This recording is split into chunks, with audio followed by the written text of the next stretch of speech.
true. And still involved with them in an advisory role. Okey, dan memang tulang belakang. Jadi kita bila nak bercakap tentang geopolitik, saya perlukan seorang yang mempunyai kematangan dalam isu ini dan juga mempunyai pandangan yang boleh merangkumi luas. Bukan sekadar apa yang sedang berlaku kat dalam Gaza, tetapi penglibatan kuasa-kuasa luar lah. Kiranya orang nak tahu brother Muslim. Kalau brother Muslim boleh cakap dan jawab dalam bahasa Melayu lagi bagus. Okay, kita campur insyaAllah. Campur je, tak ada masalah. Okey, saya nak bagi macam bulldozer tau. Soalan dia sikit sebagai mukadimah dan kita akan go satu-satu, okey? Orang nak tahu apa penglibatan Rusia. Rusia tak datang tolong ke? Ada pula gosip yang mengatakan Rusia dah sampai dekat Syria dengan kapal-kapal perang. Satu.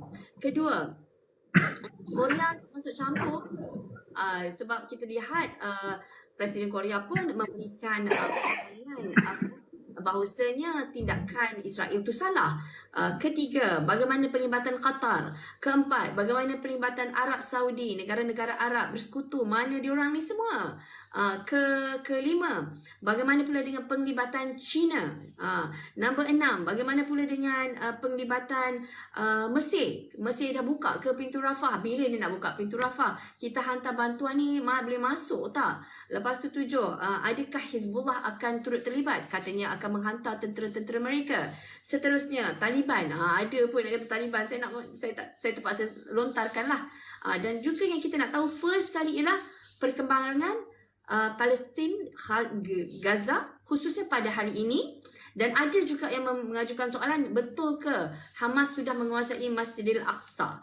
Okey, sebelum kita pergi kepada semua persoalan ini dan kita ambil satu persatu,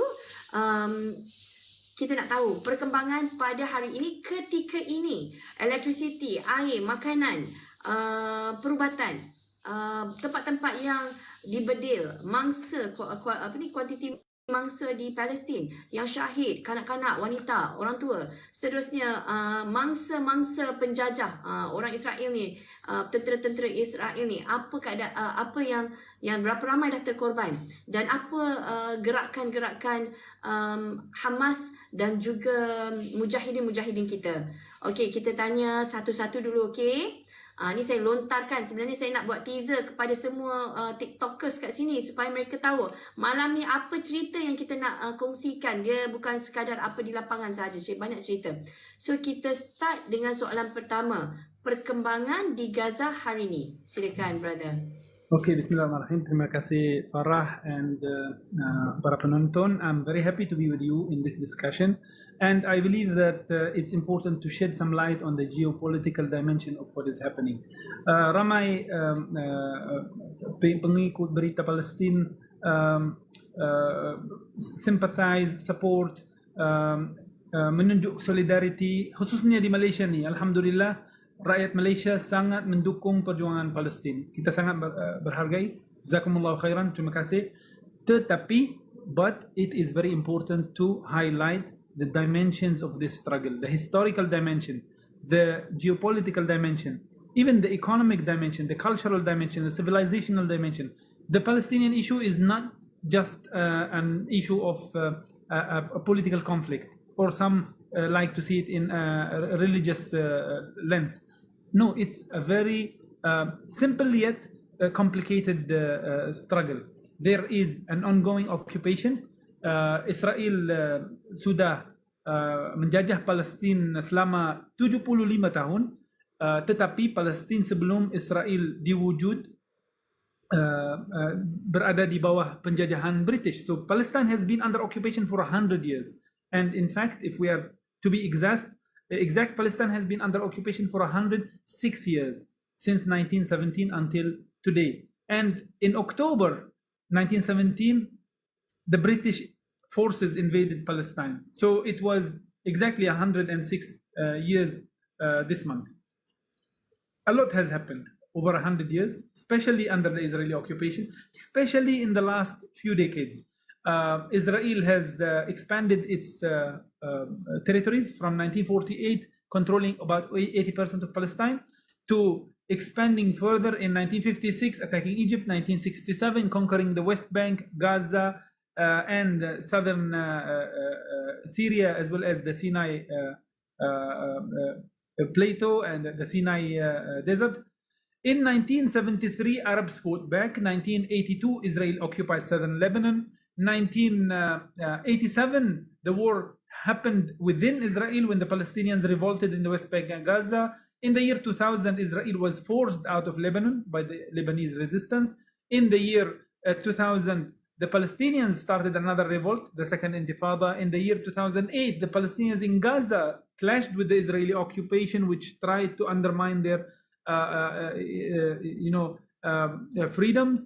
And in 2012, 2014, 2021, Israel waged aerial strikes and sometimes a ground invasion on Gaza. However, none of this managed to break the will of the Palestinians. The Palestinian people until today are fighting back. Yes, they are sacrificing a lot of blood, a lot of innocent lives. They are losing a lot of their properties, a lot of their wealth. However, they are still willing to fight back, and they are still willing to take back what is theirs, which is Palestine. And we've seen a lot of videos in the last few days of Palestinian individuals, civilians, and sometimes fighters expressing great happiness when they were marching back inside Palestinian occupied territories near Gaza, Sderot, Re'im, and now Asqalan and other territories. The Palestinians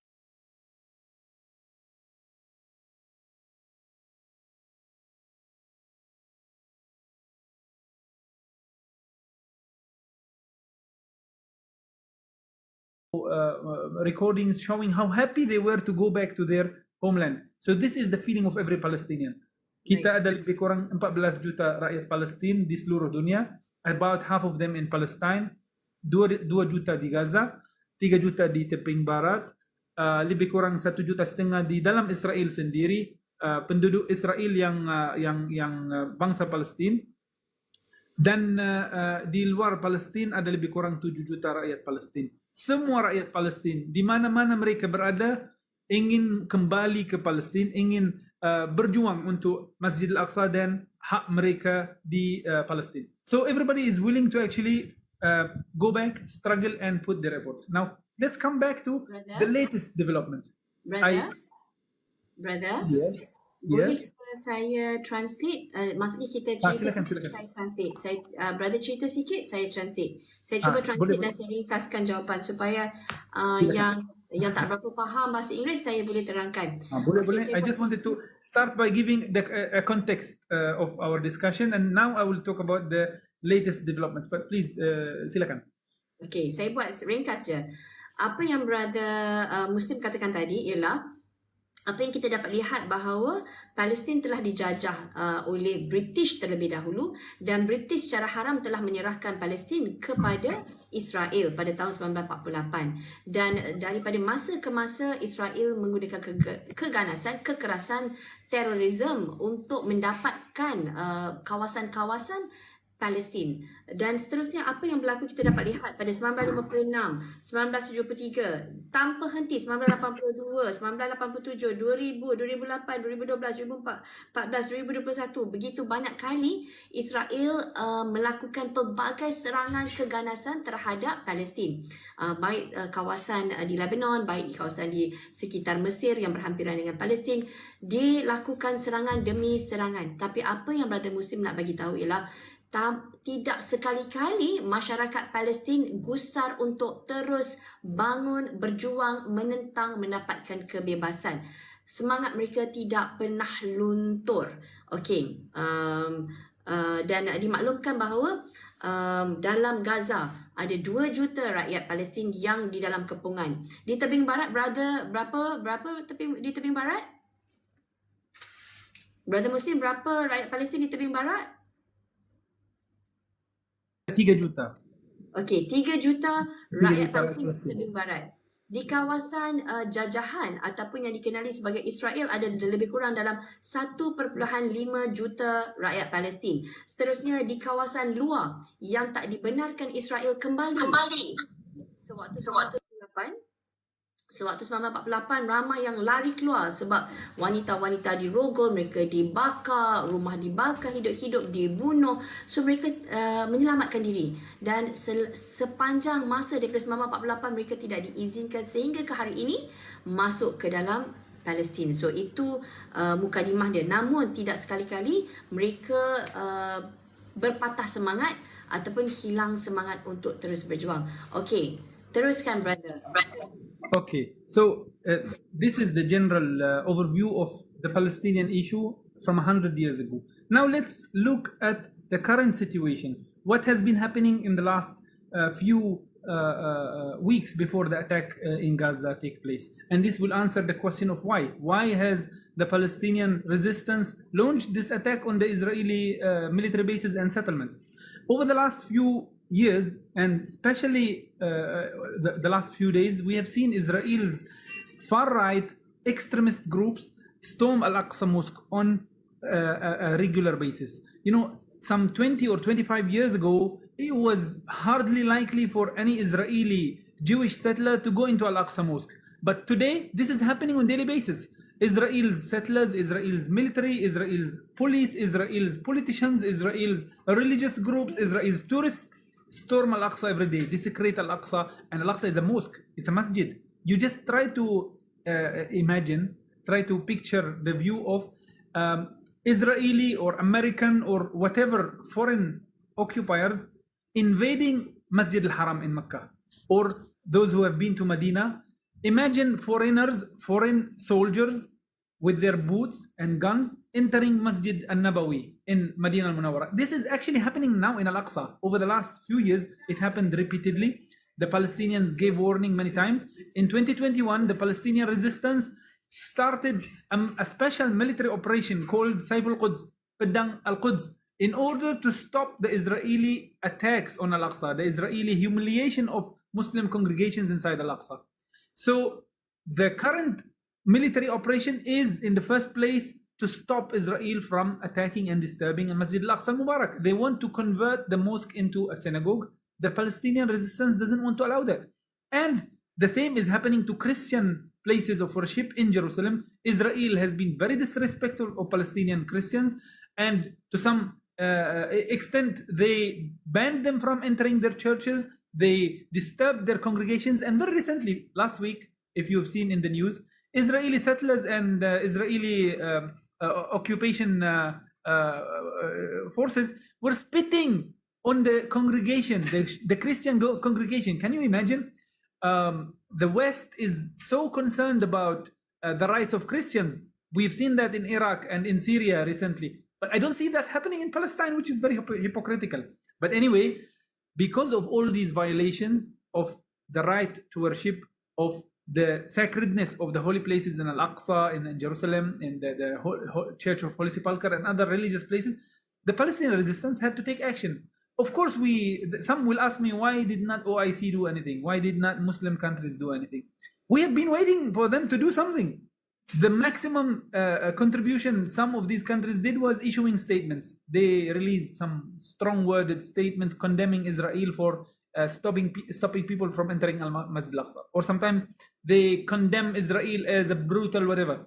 But very recently, some Muslim countries stopped condemning Israel. So this also has become something of the past. The Palestinian resistance could not wait longer.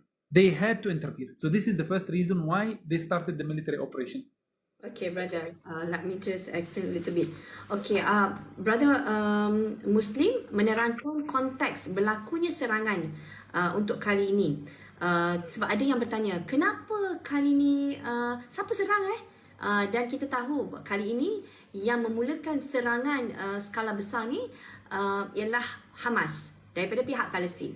So apa yang brother Muslim terangkan ialah kita kena faham keadaan yang sedang berlaku di Palestin, iaitu kalau 20 tahun, iaitu saya nak cakap sini, iaitu Masjid Al-Aqsa sedang dicerobohi, sedang dicabuli setiap hari. Setiap hari. Ini masjid kita tau. Dan mereka buat ni untuk masjid kita. Ini bukan masjid orang Palestin. Masjidil Aqsa bukan masjid orang Palestin. Masjidil Aqsa, masjid seluruh umat Islam. Macam Masjidil Haram dan Masjidil Nabawi. So mereka ni hanya memegang tanggungjawab menjaga masjid untuk kita. Untuk masyarakat Muslim seluruh dunia. Ni adalah kita punya masjid. Dan apa yang sedang berlaku setiap hari, bukan setiap minggu pada hari Sabtu, pada hari Sabat, tapi setiap hari masjid kita dicerobohi. Mereka masuk dengan kasut, mereka masuk dengan minuman keras, mereka bawa masuk dengan polis, mereka masuk dengan pendatang-pendatang Yahudi daripada seluruh Eropah, mereka masuk dengan kasut dan melakukan kekecohan di dalam tempat orang bersolat dan bersembahyang. Ni kawasan kita tau, ni masjid kita. Dan kawasan masjid ni mereka buat huru-hara. Malah kalau kita kira dalam 10 ke 15 tahun lepas, 20 tahun lepas, tidak ada langsung orang Yahudi menjejakkan kaki masuk ke dalam masjid. Kalau nak cerita panjang, ada cerita panjang lah. Tapi nak pendekkan cerita je, okey? Iaitu memang undang-undang kat Palestin, di bawah undang-undang Israel juga, tidak mengizinkan mana-mana orang Yahudi masuk ke dalam masjid. Tapi perundangan itu sudah berubah. Dan juga pihak polis, kononnya lah, polis Israel yang berada di situ akan membantu sebenarnya pendatang-pendatang dan ekstremis Yahudi. Sorry brother Muslim, I'm not going to say that only a small group of extremists go into Masjid Al-Aqsa. For me, whoever that is in Masjid Al-Aqsa who are not Muslim, who are there not to make any Islamic worship, are extremists and far right terrorists, because they are terrorizing every single person that is, in the masjid. And most of them in the masjid are all old folks and not even, young men. The Israeli settlers who used to enter Al-Aqsa some 10 or 20 years ago were small numbers, 10 to 5 people, 7 people.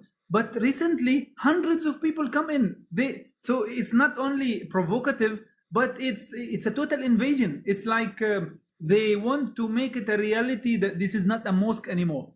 And of course, it's very alarming. We don't accept that.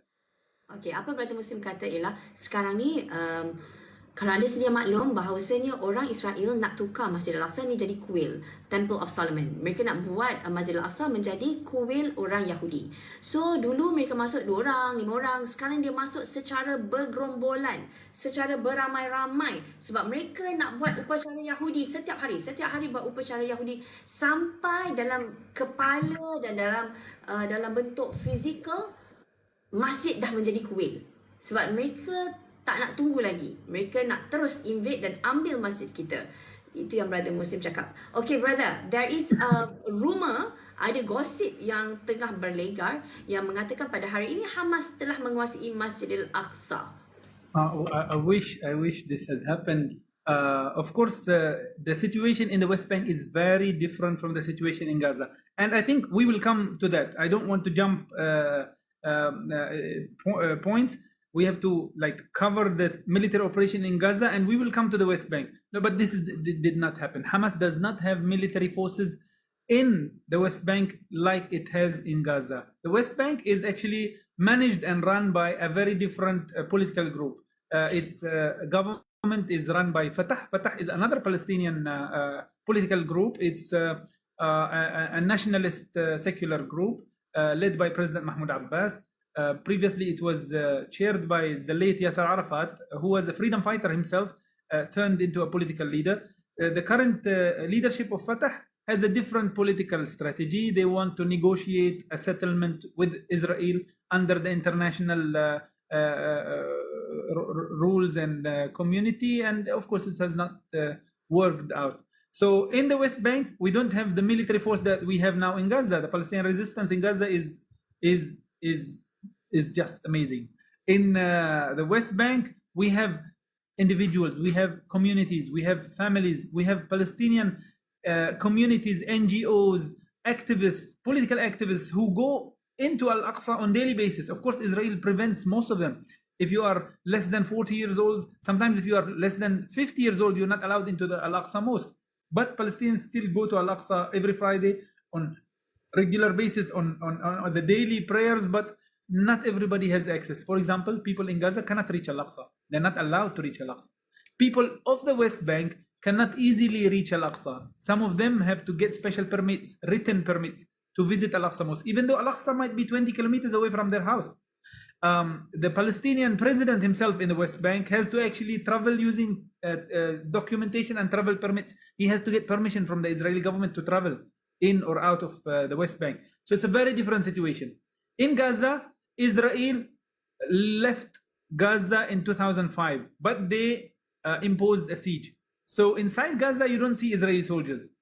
Inside Gaza, you feel some way or another that you are free. The only challenge is the siege, the blockade. Israel controls you from the sky, from the sea, from the borders. But inside, you are free. They liberated Gaza in 2005. This is not the same in the West Bank, and Al-Aqsa in Jerusalem is in the heart of the West Bank. Al-Aqsa in Jerusalem is under full Israeli control. It's not like Hebron or Ramallah. Hebron or Ramallah are under Palestinian administrative rule, but Israel's military can come in anytime. Al-Aqsa and Jerusalem are under full Israeli control. Israel's police controls the mosque. Israel's police decides who goes to pray and who doesn't go to pray. So Jerusalem is a very different case. Inshallah, someday soon, we will see our freedom fighters liberating Al-Aqsa Mosque. In the last encounter, some fighters reached as far as 5 or 10 kilometers away from the West Bank. So they were almost there. They were almost there actually. Masya Allah. Tadi juga Imran, brother Muslim, mengatakan bahawa sewaktu pejuang-pejuang Palestin, pejuang-pejuang Mujahidin masuk ke kawasan tebing barat, sorry, bukan tebing barat, kawasan-kawasan yang melangkaui Gaza di luar batasan perkurungan Gaza, mereka dah membuka sekatan, pagar-pagar. Masa mereka di sana, walaupun dalam keadaan bertempur, mereka sempat mengambil video-video, menghantar pulang video-video tersebut. Mereka dalam tangisan dengan rasa sebab. I saw the video, one of the videos. Some of the civilians went into their land, menunjukkan betapa rasa happynya mereka. Saya tak tahu nak guna perkataan lain, brother. Saya rasa happy dan rasa bersyukur, rasa terharu, rasa sebab melihat tanah mereka yang telah dirampas berpuluh-puluh tahun yang lalu. Mereka dapat menjejakkan kaki mereka kembali ke atas tanah tersebut. Dan apa yang brother Muslim nyatakan tadi, pejuang-pejuang Mujahidin ini berjaya juga masuk sebab antara Gaza dengan Masjid Al-Aqsa ni dalam 70 km. So, dan dia adalah impossible, tak mungkin sebab Gaza dalam sekatan. Masuk dalam Gaza, brother Muslim cakap, seolah-olah kita akan rasa kebebasan, tapi tak bebas pun sebab ruang udara, kepungan di darat dan juga perairan dikawal ketat oleh Israel. It's like a very big prison, a really big prison. You know, Israeli journalist Yuri Avniri used to call Gaza the biggest open-air prison in the world. So inside the prison you can move, but it's a prison. You cannot just travel anytime you want. Ya, dan nak bagi konteksnya, kalau dekat Masjid Al-Aqsa, kawasan sekitar Masjid Al-Aqsa pula dikontrol secara total oleh Israel. So kita nak masuk, orang Gaza memang tak ada harapan masuk ke dalam Masjid Al-Aqsa. Tak ada harapan. Siapa yang kat Gaza dengar cerita saya masuk ke Masjid Al-Aqsa, mereka akan sedih, kata, ya Allah, kamu orang luar pun dapat sampai Al-Aqsa. Tak boleh masuk. Kedua, orang yang berada di tebing barat dekat dengan Al-Aqsa juga perlu ada permit. Setengah tempat tu perlu ada permit. Lepas tu pemuda-pemuda di bawah umur 50 tahun pun tak dibenarkan masuk. Hanya orang tua-tua sahaja yang dibenarkan masuk. Ada sebab. Why is that so? Why is Israel stopping the Palestinians surrounding Masjid Al-Aqsa from entering? They are only allowing old folks. Orang tua je boleh masuk. Kenapa? Apa strategi yang mereka lakukan? Of course, they want to take over the mosque. That's clear cut. You know, in Israel occupied Al-Aqsa in 1967. In 1982, Israel declared Jerusalem the eternal united capital of the Jewish state. And then after that, they put their plans into action to kick out Palestinians out of the city. No more Muslim Palestinians or Christian Palestinians. They only want Israeli Jewish citizens. And that's why the population started to drop. Now the majority of the citizens in Jerusalem are Jewish actually. because of this policy. So they want to do the same in the small context of Al-Aqsa Mosque. Al-Aqsa is a mosque. The Ibrahimi, Masjid Ibrahimi in Hebron is a mosque. Used to be a mosque. In 1994, an Israeli settler, an extremist, attacked Muslim worshippers inside the mosque. During Subuh prayer, he entered the mosque with a machine gun and started shooting all of them. He killed almost 35 people. The Israeli military, after that, then the Israeli government decided to split the mosque. So the Ibrahimi mosque, according to many, historical claims, the Ibrahimi mosque is hosting the graveyard of Nabi Ibrahim and Nabi Yaqub and Nabi Ishaq. So after this attack on Al-Ibrahimi mosque, Israel divided the mosque. Now the mosque, you go to the mosque, it's a synagogue and a mosque. Half for Jewish people, half for Muslims. They want to do that in Al-Aqsa.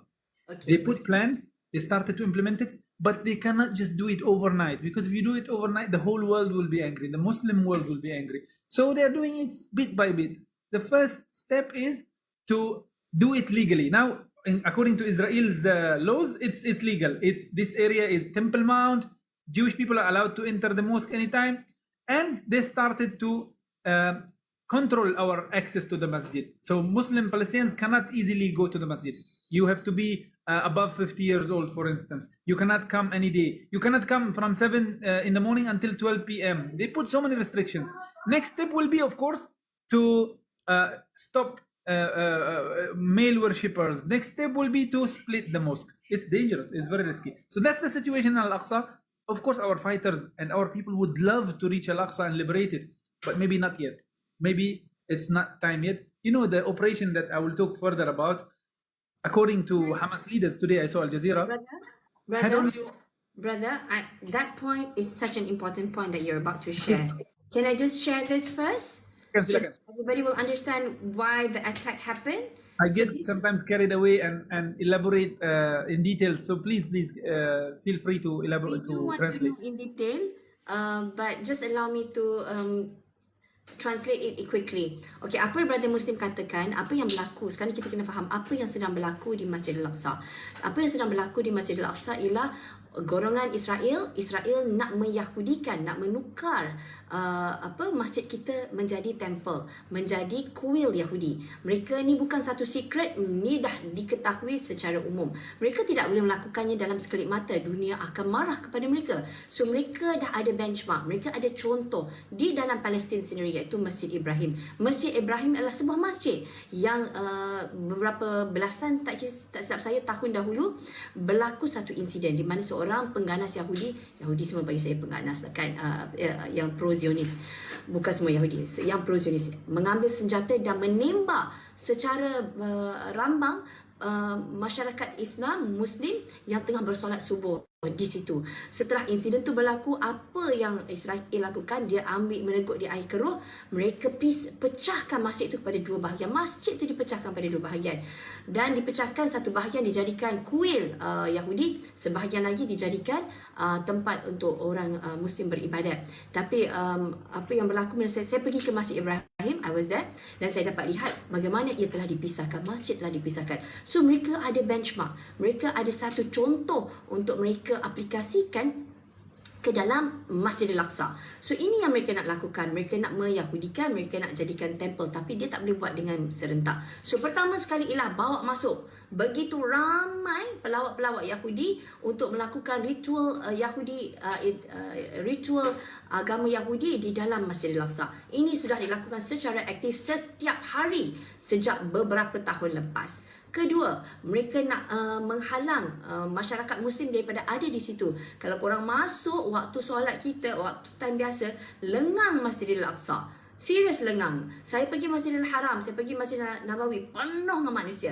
Tapi Masjidil Aqsa lengang sebabkan sekatan-sekatan ini. Dan antara sekatan yang mereka lakukan, Mereka yang berusia bawah 50 tahun tak boleh masuk. Orang tua-tua je boleh masuk. Kemudian Brother Muslim kata, ini langkah seterusnya.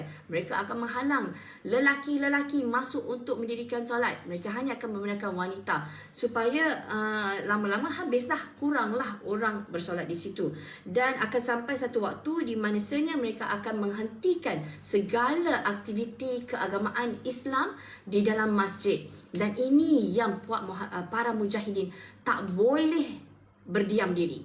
Para mujahidin yang mewakili kita umat Islam tidak boleh berdiam diri. Mereka ni lah dalam golongan Hamas dan tentera-tentera Al-Qassam. Mereka tak bolehlah nak berdiam diri. Mereka ada ketenteraan, kelengkapan ketenteraan yang sedikit lah, tak sama macam Israel. Israel ada kelengkapan yang terlalu canggih. Mereka adalah pengeluar senjata api, tapi bukan masyarakat Palestin. Tapi adalah juga, sebab mereka ni ada pekan yang penjara, tapi adalah pekan orang, iaitu Gaza.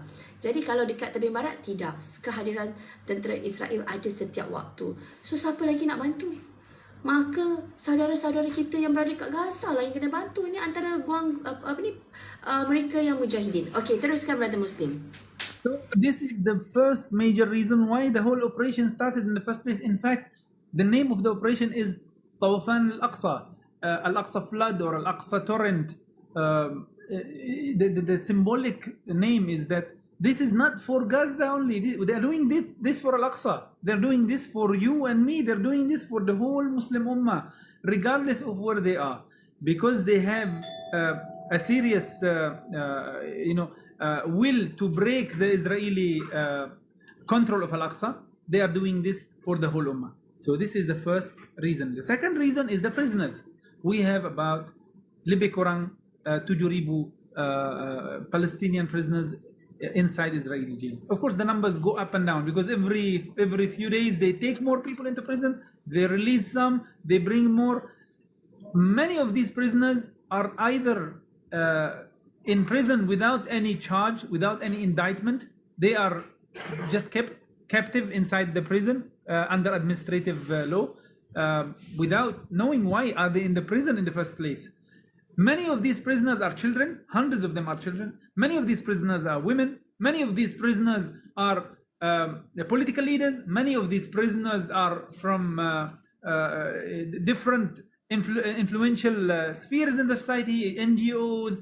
You can go to Israeli jail for being active in an NGO. You don't have to be a political or a military leader to go into Israeli prison. You can actually make a speech that they consider to be inciting violence, or you can join an illegal organization. And most of the Palestinian political groups, military groups, and civil society groups are illegal according to Israel's laws. In fact, even some international NGOs are considered illegal according to Israel's twisted, crazy logic. So there are thousands in prison. One of the Palestinian prisoners, Nail Barghouthi, spent more than 40 years in Israeli jail. Some Palestinian prisoners spent 30 years in Israeli jails. And their only crime is joining the struggle for Palestine, defending their own people, defending Al-Aqsa. So how to get these people out? Do you think the international community cares about our Palestinian prisoners? Do you think Blinken, who is now in Israel declaring war on the Palestinians, cares about 5,000 Palestinian prisoners? Do you think the international community, which is sending solidarity to Ukraine every day and night, cares about our prisoners? Do you think the Israeli and the international community and the Western world bothers about 5,000 Palestinians, mainly Muslims? I don't think so.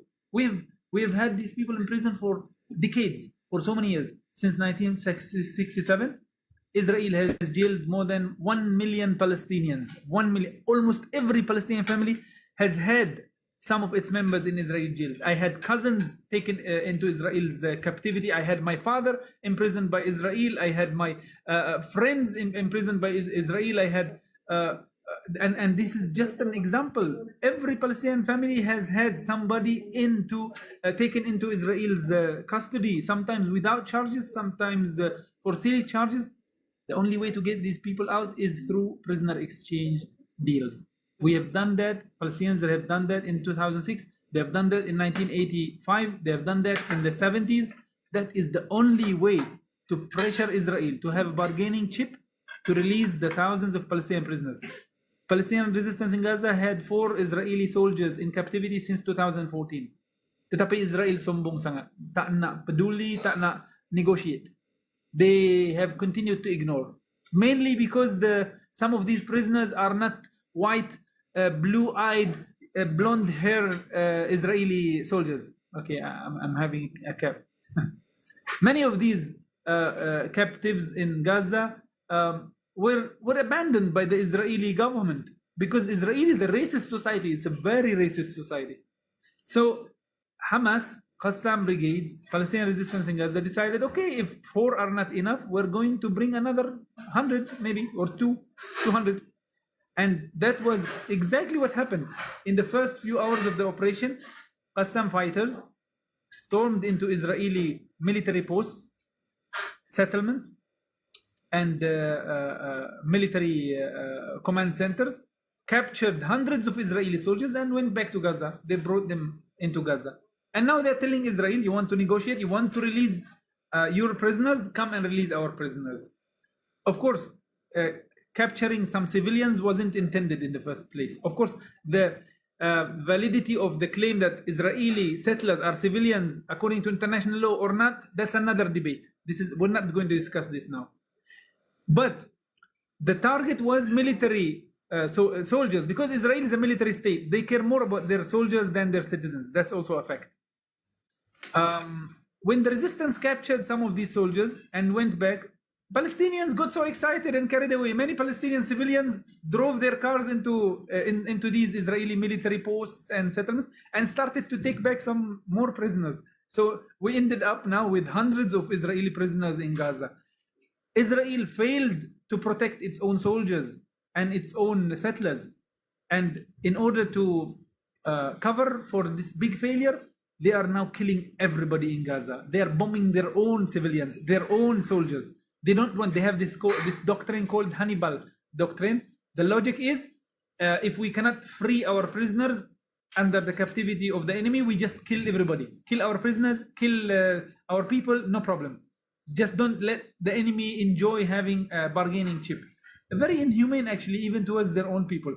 But anyway, the second most important reason for this military operation was liberating our Palestinian prisoners. There is no other way. For those who are confused, for those who don't see the logic, for those who feel too hurt to see a military operation happening, there is no other way. If there are people in prison for 40 years, should Palestinians just see their best people, their national icons, their political leaders, their intellectual figures rot in jail?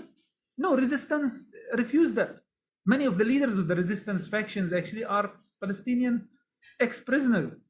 The leaders of the Ismail Haniyeh of Hamas was an ex-prisoner in Israeli jail. Saleh Arouri, deputy chief of Hamas, was jailed by Israel for almost 20 years. Almost every major Palestinian political faction had its leaders in Israeli jails. Popular Front, the chief leader of the Popular Front, the Palestinian Socialist movement, is still in Israeli jail for the last 20 years, Ahmad Saadat. Fatah, half of the Palestinian prisoners in Israeli jail are from Fatah. And this is very interesting. Hamas, Jihad, and whatever faction is actually fighting for all Palestinian prisoners, regardless of their political or ideological orientation. Probably President Mahmoud Abbas has never been to Israeli jail, but that's another story. By the way, I saw President Fatah's house when I was in Jordan. That's also another story. Okay, apa yang brother Muslim katakan tadi ialah kita nak bagi semua faham dan hadam apa tujuan serangan Taufan Al-Aqsa. Nama pun Taufan Al-Aqsa. Apa yang Hamas lakukan pada waktu dan ketika ini bukan untuk orang Gaza sahaja. Dia adalah untuk seluruh ummah. Ialah untuk pembebasan masjid kita. Dan juga nak dikabarkan ialah untuk pembebasan rakyat Palestin yang dihumban dalam penjara Israel berpuluh-puluh tahun dan ada di antara mereka 40 tahun tanpa sebab yang jelas, tanpa dibawa ke mahkamah, masuk macam ISA dulu kita kat Malaysia, ISA yang dah tak wujud lagi, macam itulah, masuk tanpa sebab, tiada bicara, tiada charge, tiada apa-apa maklumat apa kesilapan yang mereka lakukan, hang duduklah kat situ. Dan di antara mereka ni adalah wanita, kanak-kanak, ahli politik, ilmuwan, bijak pandai, krem dalam krem, orang-orang yang hebat dalam masyarakat yang boleh meningkat tamadun pemikiran perjuangan rakyat Palestin, semua dihumban masuk. Dan menurut brother Muslim, kalau ditanya setiap orang di Gaza, setiap orang di Palestin, pasti mereka ada sekurang-kurangnya beberapa ahli keluarga yang dimasukkan ke dalam penjara. Termasuklah ayah brother Muslim sendiri, pakcik brother Muslim sendiri yang dihumban masuk ke dalam di dalam penjara Israel.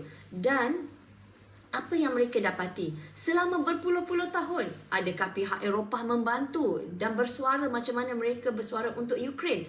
Tidak ada siapa yang peduli tentang rakyat Palestin. Malah Liga-Liga Arab pun tidak peduli dengan Palestin. Malah Liga-Liga Arab dulu sekurang-kurangnya memberi kata tidak setuju ataupun menyelar.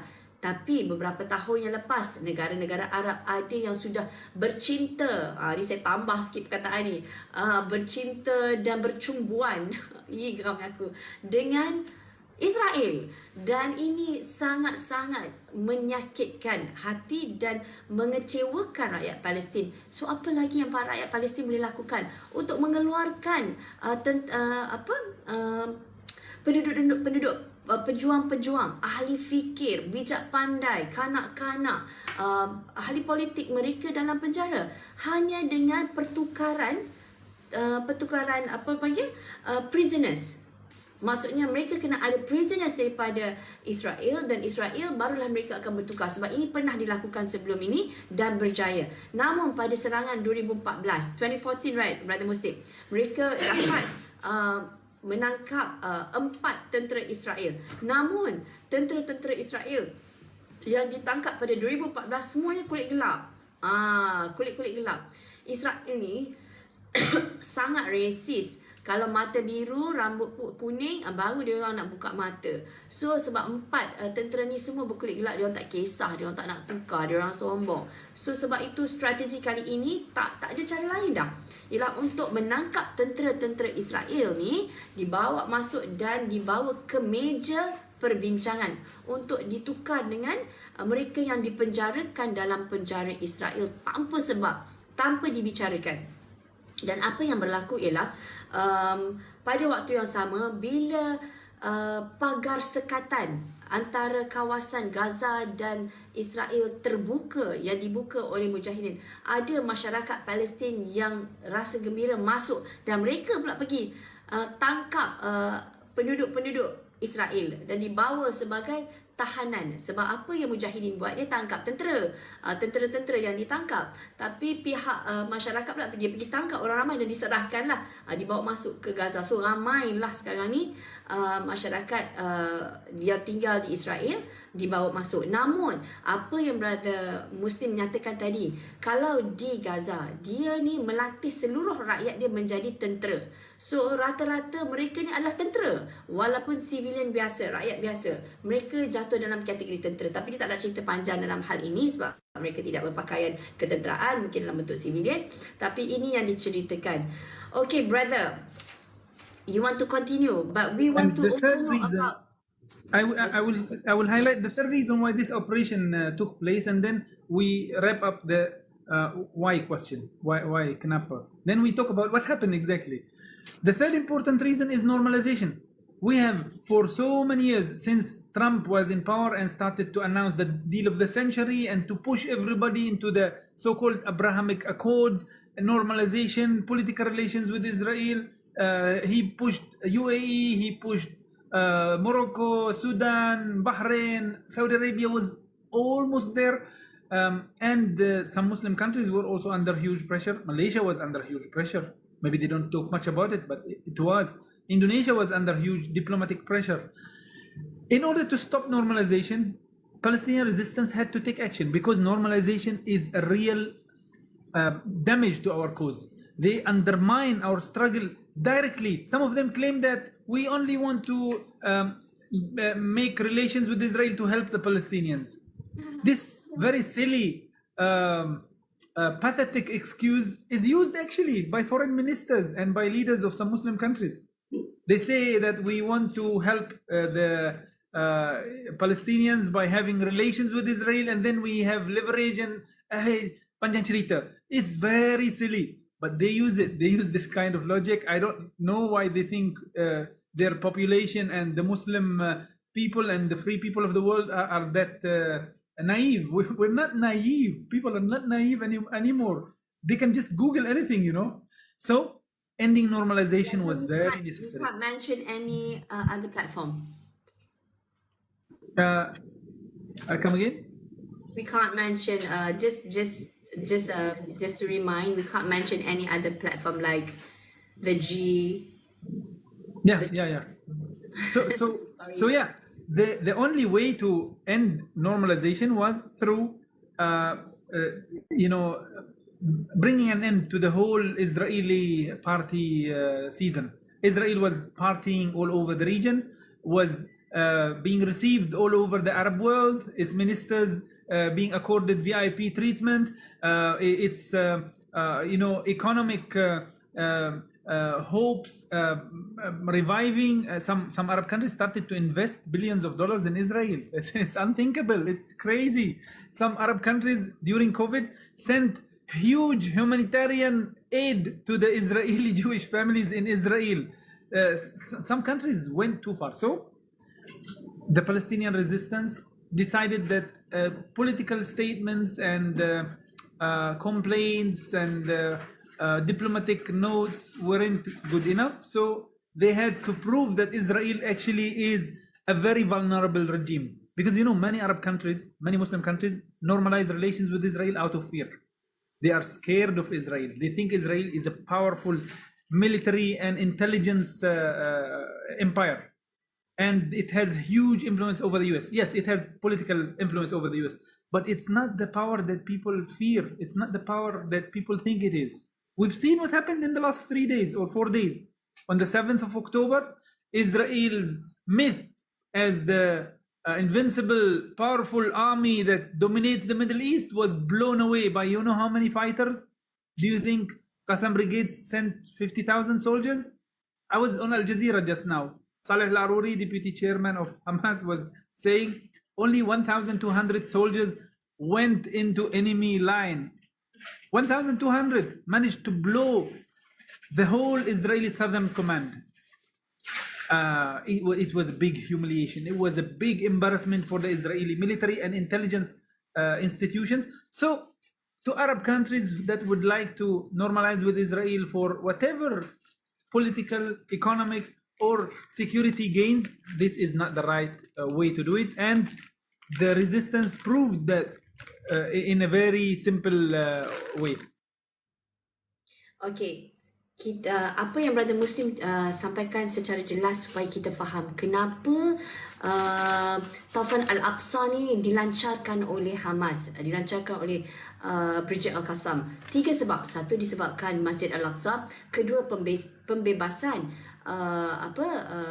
tahanan-tahanan perang yang berada dalam penjara Israel. Dan yang ketiga, iaitu nak menunjukkan bahawasanya Israel ni tidaklah sekuat mana yang digembar-gemburkan oleh semua orang. Dia orang ni memang pandai lah buat marketing dan branding, seolah-olah mereka ni sebuah entiti yang invisible, yang ajaib, yang luar biasa.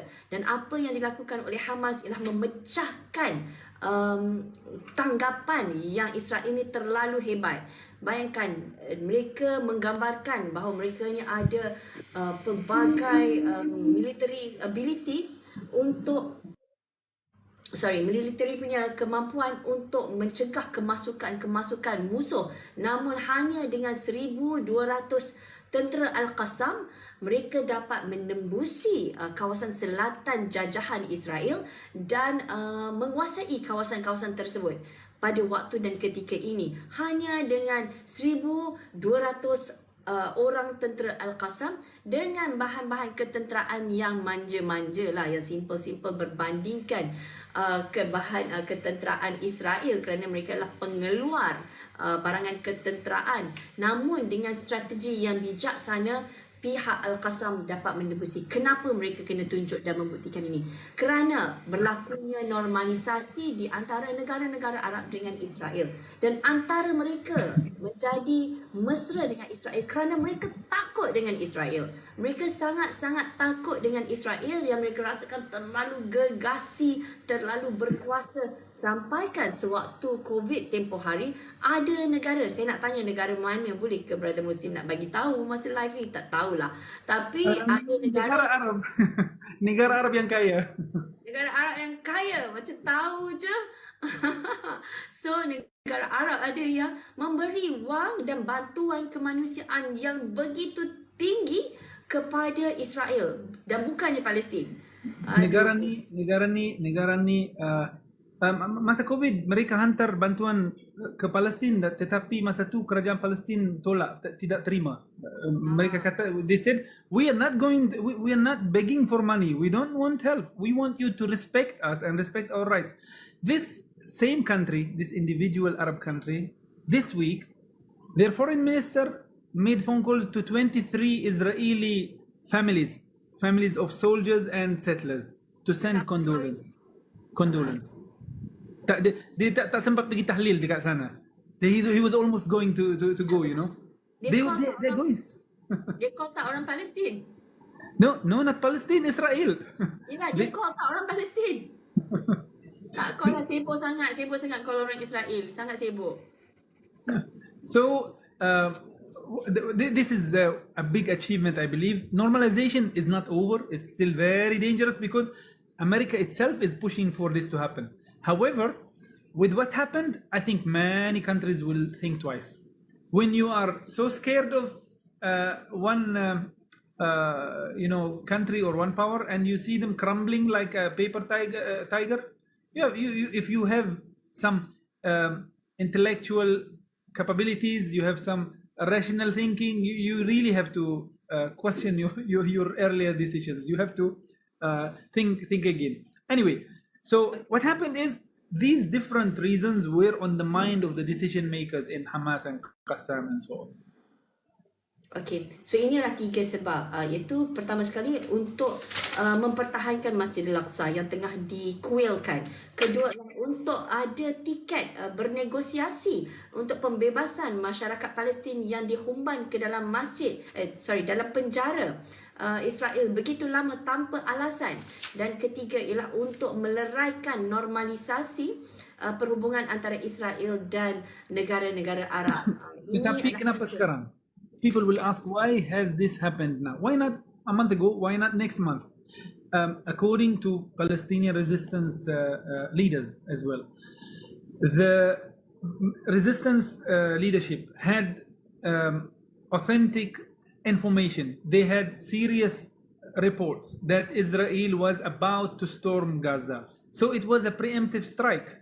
They felt that if they waited a little bit longer, Israel was going to start the war on Gaza. And this is not something new. This is something that happened in 2008, 2006 earlier, 2012, 2014. Israel always starts its military attacks when it is ready. This time around, the Palestinian resistance were too prepared and they started earlier. So it was a preemptive strike. This is why the timing was very important. If they waited a few days longer, Israel would have started its strike first. So I think in war and in long-term struggles, you also have to make a good use of whatever information you have. Okay. Dan faktor keempat, mereka di pihak Hamas mendapat intel information, maklumat dalaman bahawasanya memang Israel sedang merancang untuk menyerang Gaza. Dan dan ini bukan perkara yang aneh ataupun luar biasa. Benda ni berlaku saban tahun, kita pun tahu. Jadi dengan maklumat intel ini, pihak Hamas menggunakannya sebagai mengorak langkah strategi mereka, strategi yang bijak, agar kali ini mereka juga mengambil ruang dan peluang untuk menggunakan strategi tertentu mempertahankan Palestin. And you know, Farrah, this information was proven when they stormed into the military bases, because they conquered the Israeli military HQ in the border of Gaza. the headquarters of the Southern Command was compromised, and the Palestinian resistance seized control of it. They got a lot of security information about what's happening, how Israel's plans were, and so on. And in fact, there are claims that they even got information about spies and Israeli tactics and so on. So this is for them to analyze later. I think in the meantime, the priority for the resistance is to reach a ceasefire and to start negotiating over prisoners, and they will sort out whatever database they got from Israel for the time to come. Okay. So yeah, this is why it started now and why it happened in the first place. But maybe we have to briefly talk about what happened. What exactly happened? Because people have been following the news, but I'm not sure how detailed the image that people have of the situation in Gaza. If you may give me a few minutes to touch on that. Silakan, brother. Okay. In October the 7th, few days ago, Saturday morning, those who were still awake in Malaysia or those who were up early in Palestine and the Middle East, some big military operations started. I still remember, I was in Istanbul at that time, and I still remember I woke up for Subuh and I was reading the news, the WhatsApp groups. People were saying, oh, Israel, maybe Israel assassinated some senior Palestinian leader, or Israel has committed some big crime, so Palestinian resistance was shooting some rockets on Israel. Everybody was actually unclear on what's happening. Reports say now from Gaza that the Palestinian resistance kept this decision and this plan secret. Nobody knew that they were going to storm at this hour. So when they started the operation, they started by heavy airstrikes from Gaza to Israel. They had several military posts in their own targets. They had several settlements in their bank of targets, and they launched many rockets from Gaza to these Israeli sites. Usually Palestinian resistance would shoot rockets on Tel Aviv, on Haifa, on Jerusalem, etc. But this time, no. They were very focused, and the Qassam chief, Abu Khalid Daif, Muhammad Daif, released an audio recording, a press statement immediately after the operation started, and he said very clearly, within 20 minutes of the start of the military operation, Tufan al-Aqsa, Qassam brigades shot about 5,000 rockets onto Israeli targets. And these rockets were not aimed at civilians. Their aim was at military sites in order to neutralize Israel's air force, to neutralize Israel's military capabilities, and to cause panic and chaos on the Israeli side. And it worked. It worked like magic. Within half an hour or 1 hour, Palestinian fighters did not have to go through tunnels, Their bulldozers were just clearing the borders. I think Israel's side panicked. People started to run away. The soldiers left their weapons and ran away. Palestinian fighters stormed in. According to Hamas leaders today, they said 1,200 people stormed into Israel's military sites. And they, within 3 hours, shattered the Israeli military Southern Command. They conquered so many military posts. Re'im, Nahal Oz, this and that. They reached Israeli settlements like Sderot. Some went as far as Negev, Naqab. That's like 30, 40 kilometers away from Gaza. Wow. That's very near to the West Bank. Some went all the way to Asqalan, which Israel calls Ashkelon. Asqalan is a very well-known historical city. Those who study Hadith and Islamic studies have heard about Imam Ibn Hajar al-Asqalani, for instance, one of the most revered scholars and interpreters of the Hadith of the Prophet, like Ramla also, Imam Ramli from Ramla, and actually many Malaysian names are linked to certain sites in Palestine, but people are unaware. Ramli is one, or Ramli, Burger Ramli, for instance. So the Palestinian fighters within few hours conquered the Israeli side, and Israel was taken by shock. They were taken by surprise. For 6 hours, maybe 5 or 6 hours, there were no press statements. The Israeli side, in fact, some conspiracy theories started to say that Israel actually planned this. They wanted this to happen so that they strike Gaza. It's too simplistic. It's impossible. Israel's army was shattered. The amount of humiliation, embarrassment was exceptional. Military analysts now are saying all over the news, Western and Israeli themselves, they're saying this has never happened in the history of the Israeli-Arab conflict. In 1973, the Egyptian army and the Syrian army stormed into Israeli sites, but Egypt was the biggest Arab army, the biggest Arab state. Syria was the second biggest. They planned a joint attack from north and south, and they attacked their own territory, which was occupied by Israel. This time around, what is happening is a very small Palestinian resistance faction with very humble capabilities. If you see the videos, go back to videos. I call your friends and followers watching this to go back to some of the videos and watch the fighters of Al-Qassam. What were they wearing? They were carrying simple guns, usually AK-47.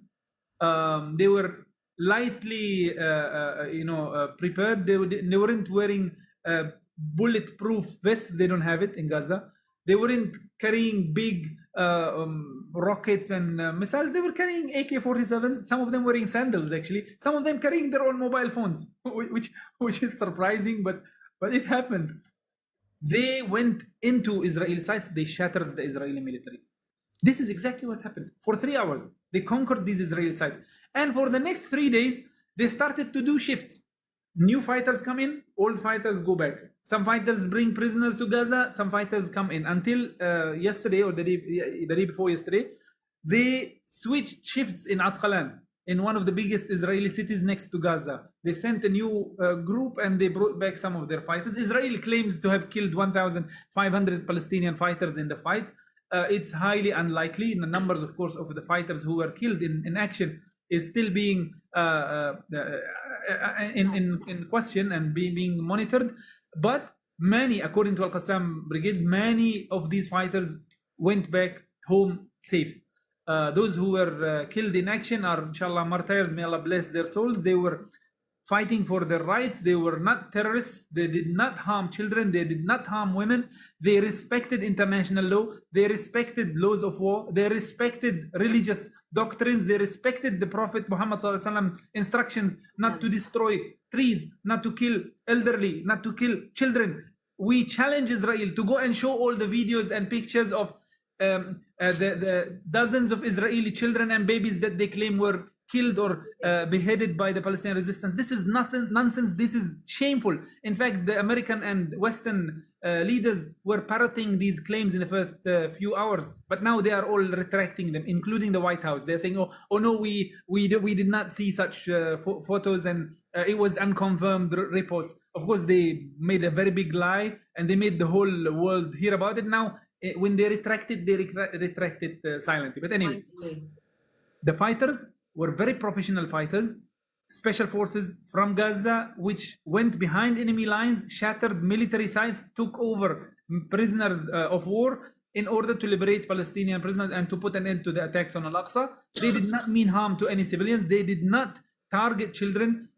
Any child is, of course, an innocent. Nobody would like to harm any child, regardless of their religion. Palestinians don't fight Israel because Israel is Jewish. I want you to clarify this, Farrah, because I see this in Malaysia. Many Malaysian friends get confused about this.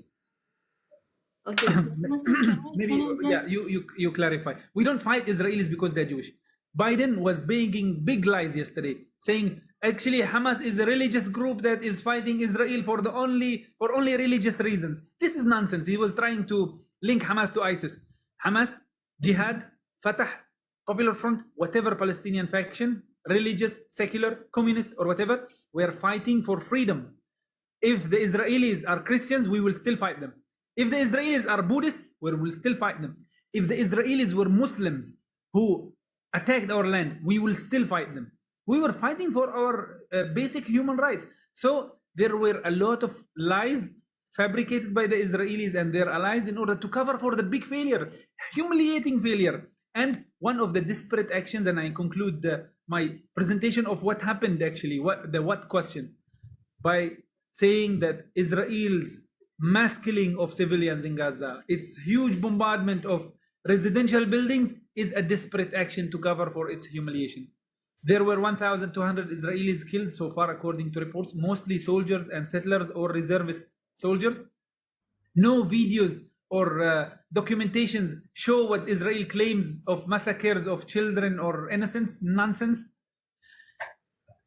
But Israel decided to cover for its failure by killing as many Palestinians as it can, by killing civilians, by claiming Palestinians are animals, by cutting off electricity, water, and medicine supply from Gaza, by bombing the Rafah crossing, the only way out and in of Gaza, and by starving 1 million Palestinian children to death. Gaza is 2 million people, half of them are children. They claim to be a moral army. That these lies are not swallowed by anybody anymore. And because Israel is so desperate to cover for its embarrassing military defeat, they are committing preposterous war crimes, and they are bragging about it. Netanyahu on his Twitter feed showed material that can actually indict him in an international criminal court. He showed videos of his military bombing houses, mosques, schools, and civilian establishments, but only because we are living in a very hypocritical world that such actions can go unnoticed. So this is what happened on that day. Okey, apa yang Brother Muslim ceritakan, apa yang berlaku pada 7 hari bulan Oktober waktu pejuang-pejuang mujahidin Hamas mengorak langkah serangan. Saya pendekkan cerita ialah pada 7 hari bulan itu, semua masyarakat dunia termasuk masyarakat dan rakyat Palestin juga terkejut dengan apa yang berlaku, tak tahu apa yang terjadi kerana Hamas menyimpan strategi ini sebagai rahsia dan tidak disebarkan luaskan kepada sesiapa. Ia berlaku dengan keadaan yang mengejut. Namun perancangan ini bukanlah perancangan yang mengejut. Apa yang mereka lakukan ialah mereka mengebom di kawasan-kawasan tentera Zionis di selatan kawasan jajahan, di sempadan antara Gaza dan kawasan jajahan. Mereka melepaskan bom-bom secara khusus, bukannya ke merata-rata seantero Palestin tetapi ataupun kawasan jajahan, tetapi di kawasan khusus di mana sebenarnya di situlah tempat tempat markas-markas tentera pengganas Zionis berada. Dan apa yang mereka dapati bila waktu tu mereka lakukan sebegitu, tentera-tentera Zionis ni terkejut dan cabut lari daripada kem-kem masing-masing ataupun kawasan-kawasan mereka, dan dengan mudah tentera Al-Qassam masuk ke dalam kawasan-kawasan tersebut. Dan mereka bila sampai ke kawasan-kawasan tersebut, malah ada tempat-tempat HQ yang mereka sampai, mereka dapati sememangnya ada begitu banyak maklumat risikan daripada Gaza yang dihimpun di situ, yang diguna pakai untuk melemahkan dan menyerang seperti yang disangka oleh maklumat yang sampai ke pihak Hamas, iaitu yang Israel dalam perancangan untuk menyerang Gaza. Dan begitu banyak bukti-bukti yang mereka telah bawa masuk ke dalam Gaza untuk dianalisa, dibedah siasat maklumat tersebut. Dan seterusnya, apa yang berlaku, kawasan-kawasan yang dirampas, yang dijajah oleh Israel itu didapat kembali, dan pihak Palestin ataupun Hamas bertukar-tukar shift antara tentera untuk menjaga kawasan-kawasan tersebut. Dan itu yang sedang berlaku pada waktu dan ketika ini. Namun tidak ada satu-satu pun wanita, kanak-kanak yang dicederakan. Pokok juga tidak dirosak. Mereka benar-benar mengikut sunnah, mengikut cara Islam, mengikuti perundangan antarabangsa. Walaupun pada waktu yang sama Israel beberapa hari lepas mengatakan bahawasanya tentera-tentera pejuang membunuh, memancung anak-anak kecil sekurang-kurangnya 40 orang. Namun tidak ada satu pembukti sehingga ke hari ini yang menunjukkan perkara itu berlaku. Malah negara-negara barat dengan mudah, dengan selesa mengambil kata-kata itu dan menyebarkan dalam media massa, termasuklah Rumah Putih di Amerika Syarikat. Namun bila didapati bahawa itu adalah fake news, tidak ada bukti, mereka pun kata oh ini tak betul, tapi mereka tidak melaungkannya sekuat. Mereka diam-diam tak betul. Tapi dah kecoh sekampung ni dah kata mujahidin dah bunuh budak-budak semua tu. Tapi hakikatnya tidak ada bukti sehingga hari ini, dan mereka pun telah sangkalnya dalam keadaan yang acah-acah sangkal. Okey, dan apa lagi saya nak kongsikan? Dan apa tindak balas Israel kerana malu air muka dah jatuh orang yang macam Firaun ni, dia ada ego yang besar, ego dia besar, dan bila mereka ni dipersoalkan macam Nabi Musa mempersoalkan Firaun, dia kan dengan rasa kekuasaan, kegahan, dia akan rasa macam aku dipersoalkan. Akhir sekali Firaun buat apa? Dia pergi nak bunuh semua masyarakat Yahudi, dan itulah yang dirasai oleh Israel pada ketika itu, iaitu dia rasa malu, dia rasa segan tu, dia tukar cerita kepada masyarakat dia dan media massa, katakan ini adalah strategi mereka untuk untuk mendapat justifikasi untuk menyerang Gaza. Namun pada waktu yang sama mereka tidak dapat menipu masyarakat dunia, sebab sekarang ni semua maklumat di hujung jari. Memang ini adalah strategi serangan Hamas, golongan mujahidin, untuk 3-4 perkara yang saya nyatakan, brother Muslim nyatakan awal tadi.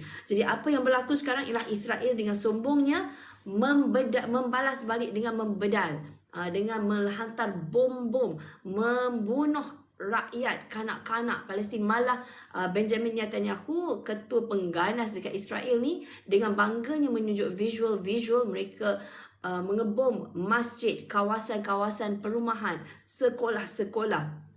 Dan ini semua sebenarnya adalah bukti-bukti yang boleh menyebabkan dia didapati bersalah dalam perundangan antarabangsa, tapi dia tak malu dan tak segan berkongsi sebab dia tahu dunia akan menutup sebelah mata. Itulah hakikat dunia sekarang. Baik, brother Muslim, because we don't have much time. Let's have some questions. What about we get in some of the perspectives about the Russia dimension, Yes, Qatar, etc. Which one should we touch on first? That's the point that I want to go to now, because these are the questions that I've been receiving these past few days. Right. What about Russia?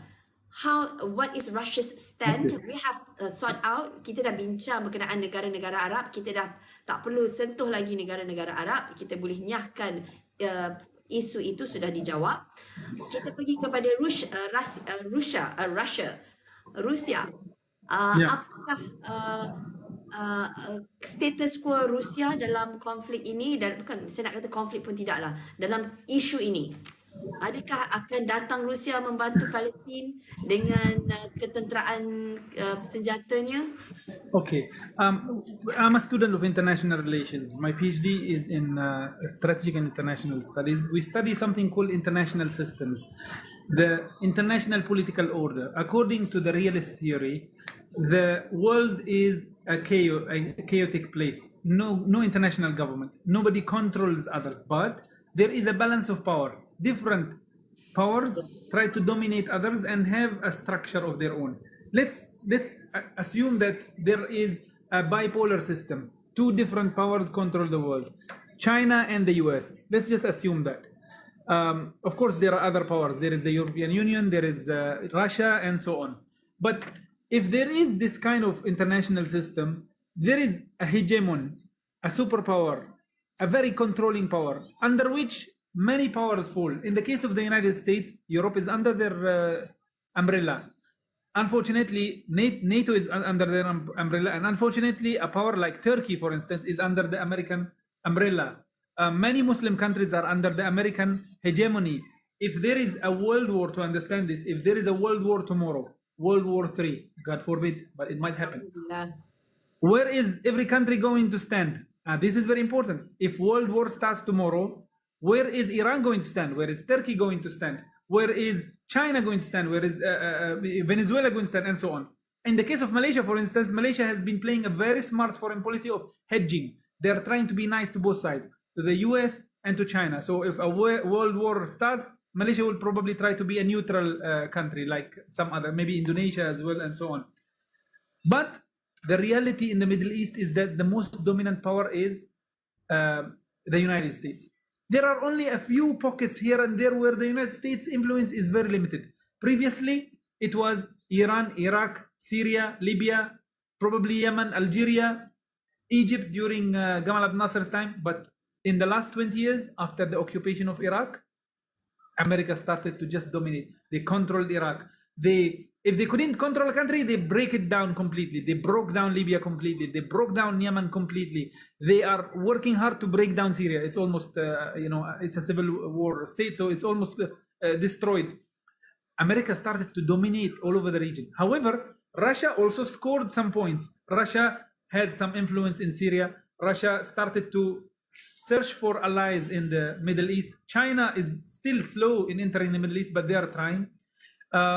Iran is a regional power which is very close to China and Russia, and it has its own allies all over the region. In Yemen, in Syria, in Iraq, and in the case of Palestine, their main ally are the Palestinian resistance factions, not just Hamas. Some people are confused.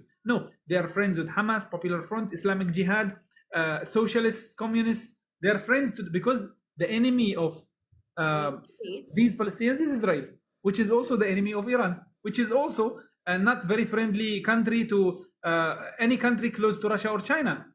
Israel is not friendly to Venezuela. It's not friendly to Cuba. It's not friendly to North Korea.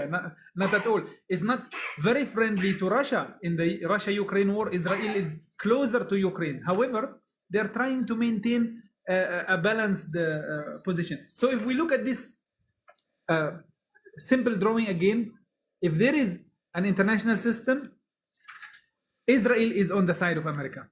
There is no way the Palestinians are going to be on the side of America. It makes no sense. It's just, sorry to say, it's just very stupid. Israel is a strong ally of America. Blinken is now inside Israel meeting with the ministers and deciding on the next action. America provides $3.8 billion of military aid to Israel every year.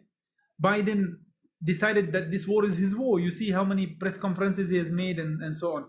So Palestinians have no choice, actually. We don't have a choice. Even if we speak English, even if we speak American, we watch Netflix, we love Hollywood or Disneyland, is not gonna count. It's not gonna work.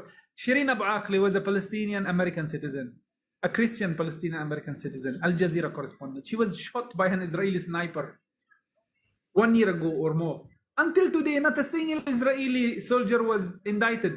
And America doesn't bother. There are many Palestinian citizens in Gaza who are being targeted now, killed or injured, who are American citizens. America doesn't bother. So America is an ally of Israel. America is a superpower. Under its umbrella, Israel is a strong ally. Palestinians have no choice, have no business there under the American umbrella. Palestinians are traditionally closer to other powers, China, previously Soviet Union, now Russia, and so on. But does that mean Russia is involved in the war? Unfortunately not. So you can be actually under one superpower's umbrella, in generally speaking, but not necessarily a strong ally of that power. For example, Turkey or Qatar are under, generally speaking, under the American umbrella, but the Americans don't really like them. In 2017, Qatar was almost destroyed by the blockade of Trump allies.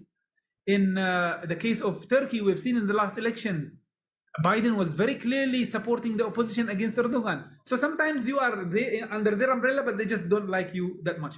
In the case of Russia, they are friendly to Palestine.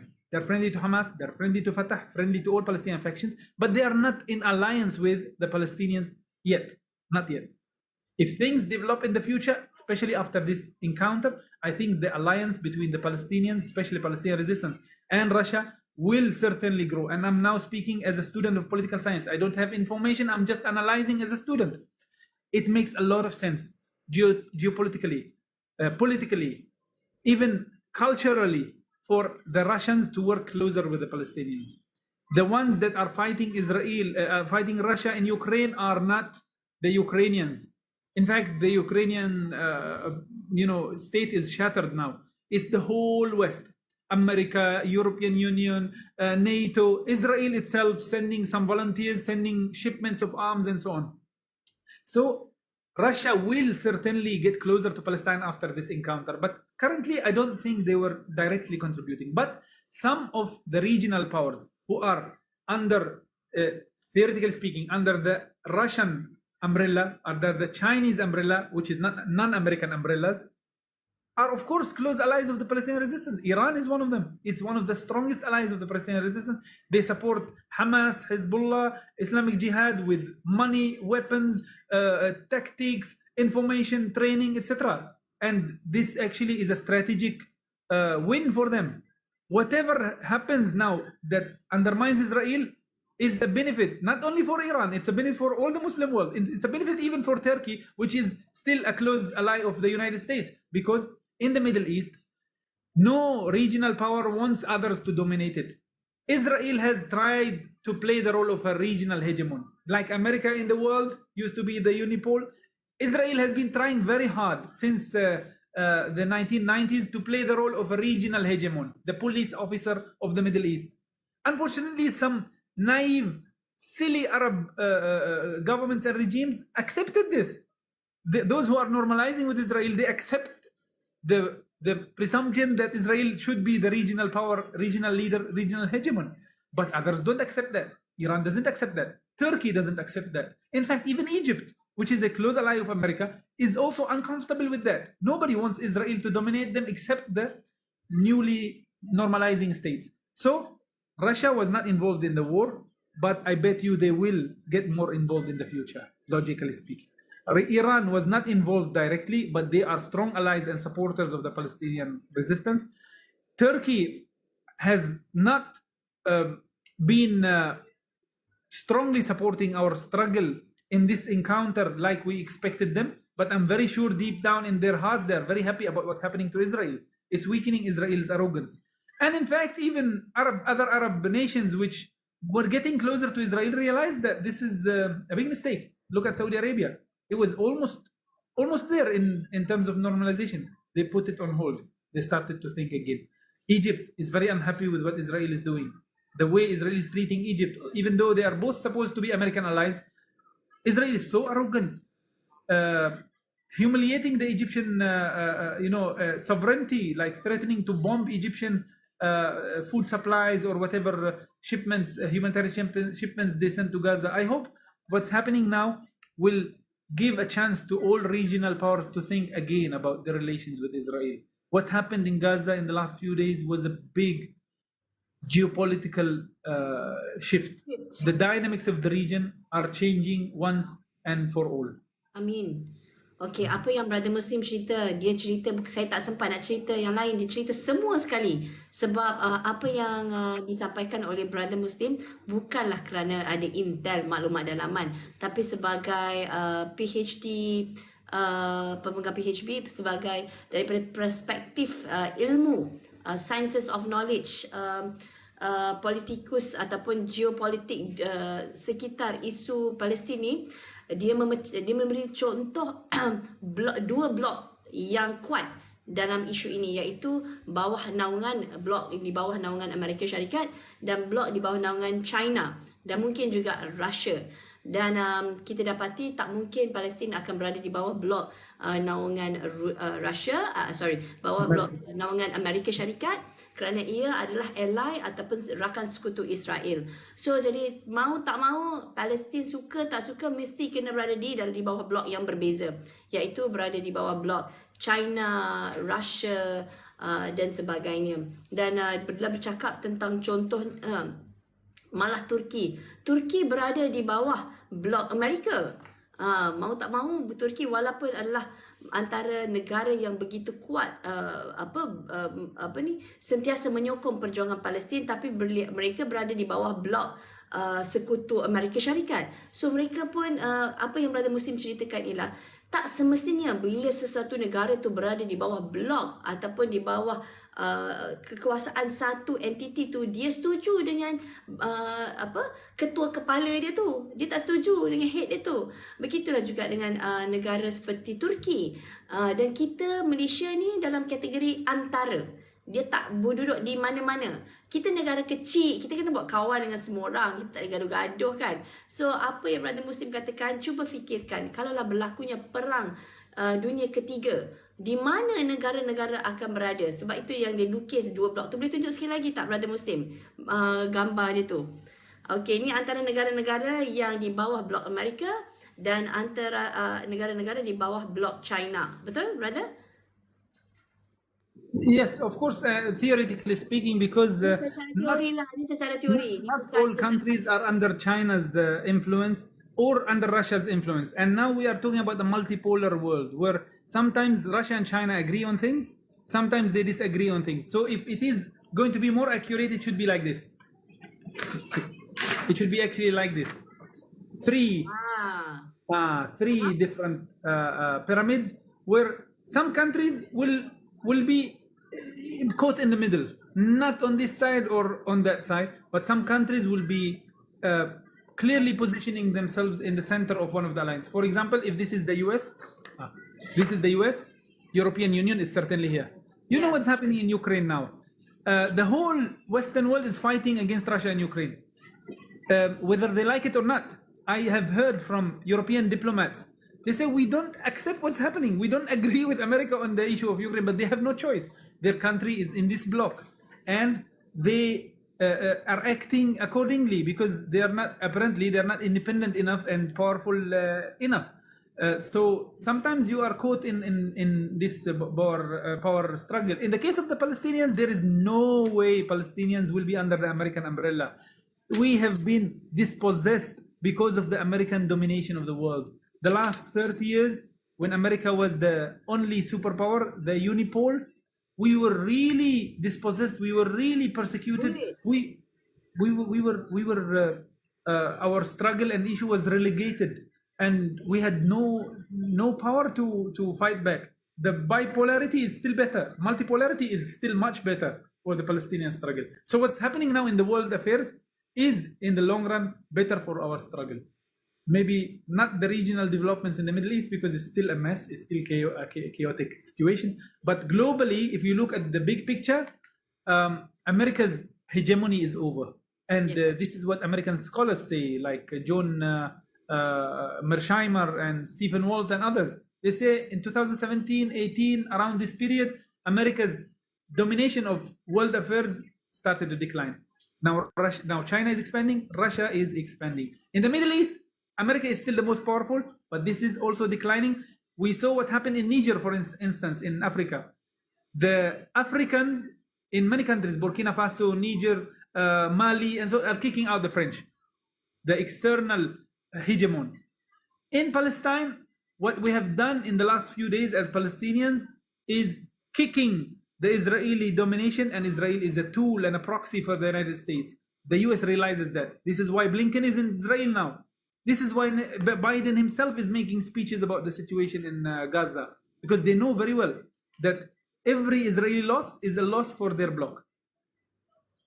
Understood. So apa yang Brother Muslim mengatakan, bila kita tengok blok-blok kekuasaan yang menguasai dominasi dunia pada satu ketika dahulu, mungkin dalam 30-40 tahun lepas, malah 20 tahun lepas, Amerika merupakan satu kuasa yang sangat kuat melangkaui negara-negara blok-blok kekuasaan lain. Namun ini tidak lagi, keadaan dia tidak lagi sebegitu. Malah sudah nampak blok-blok sekutu-sekutu lain yang makin kuat. Sebagai contohnya blok China, yang kita nampak blok Russia.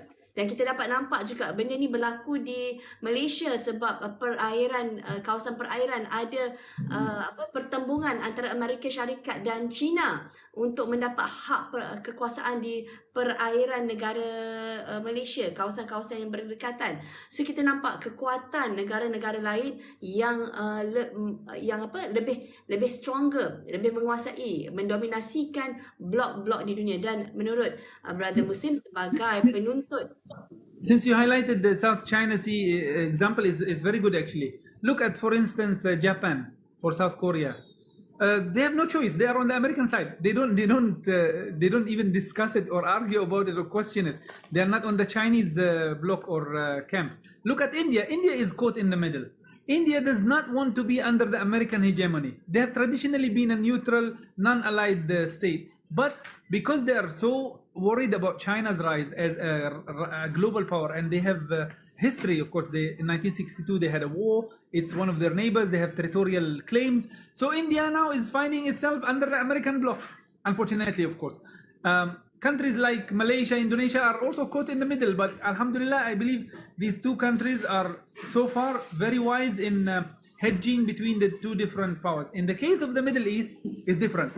It's not like two different strong camps and some countries in the middle. In the Middle East, Israel and America have been dominating the whole region for the last 20 or 30 years. Now, other powers are actually scoring some points, creating their own pockets here and there. And of course, I'm not talking about the human dimension. Of course, when it comes to power politics and geopolitics, sometimes realities are very mean. I know in many Arab countries there were uprisings, there were popular revolutions and so on, and it was crushed by militaries and by different regimes. But I'm looking at the big picture now. I'm looking at the global power struggle and the international political order. In the Middle East, it was America's game. Now it's not anymore. Okay. In South China Sea, no, there is this competition and rivalry, and it's still in the making.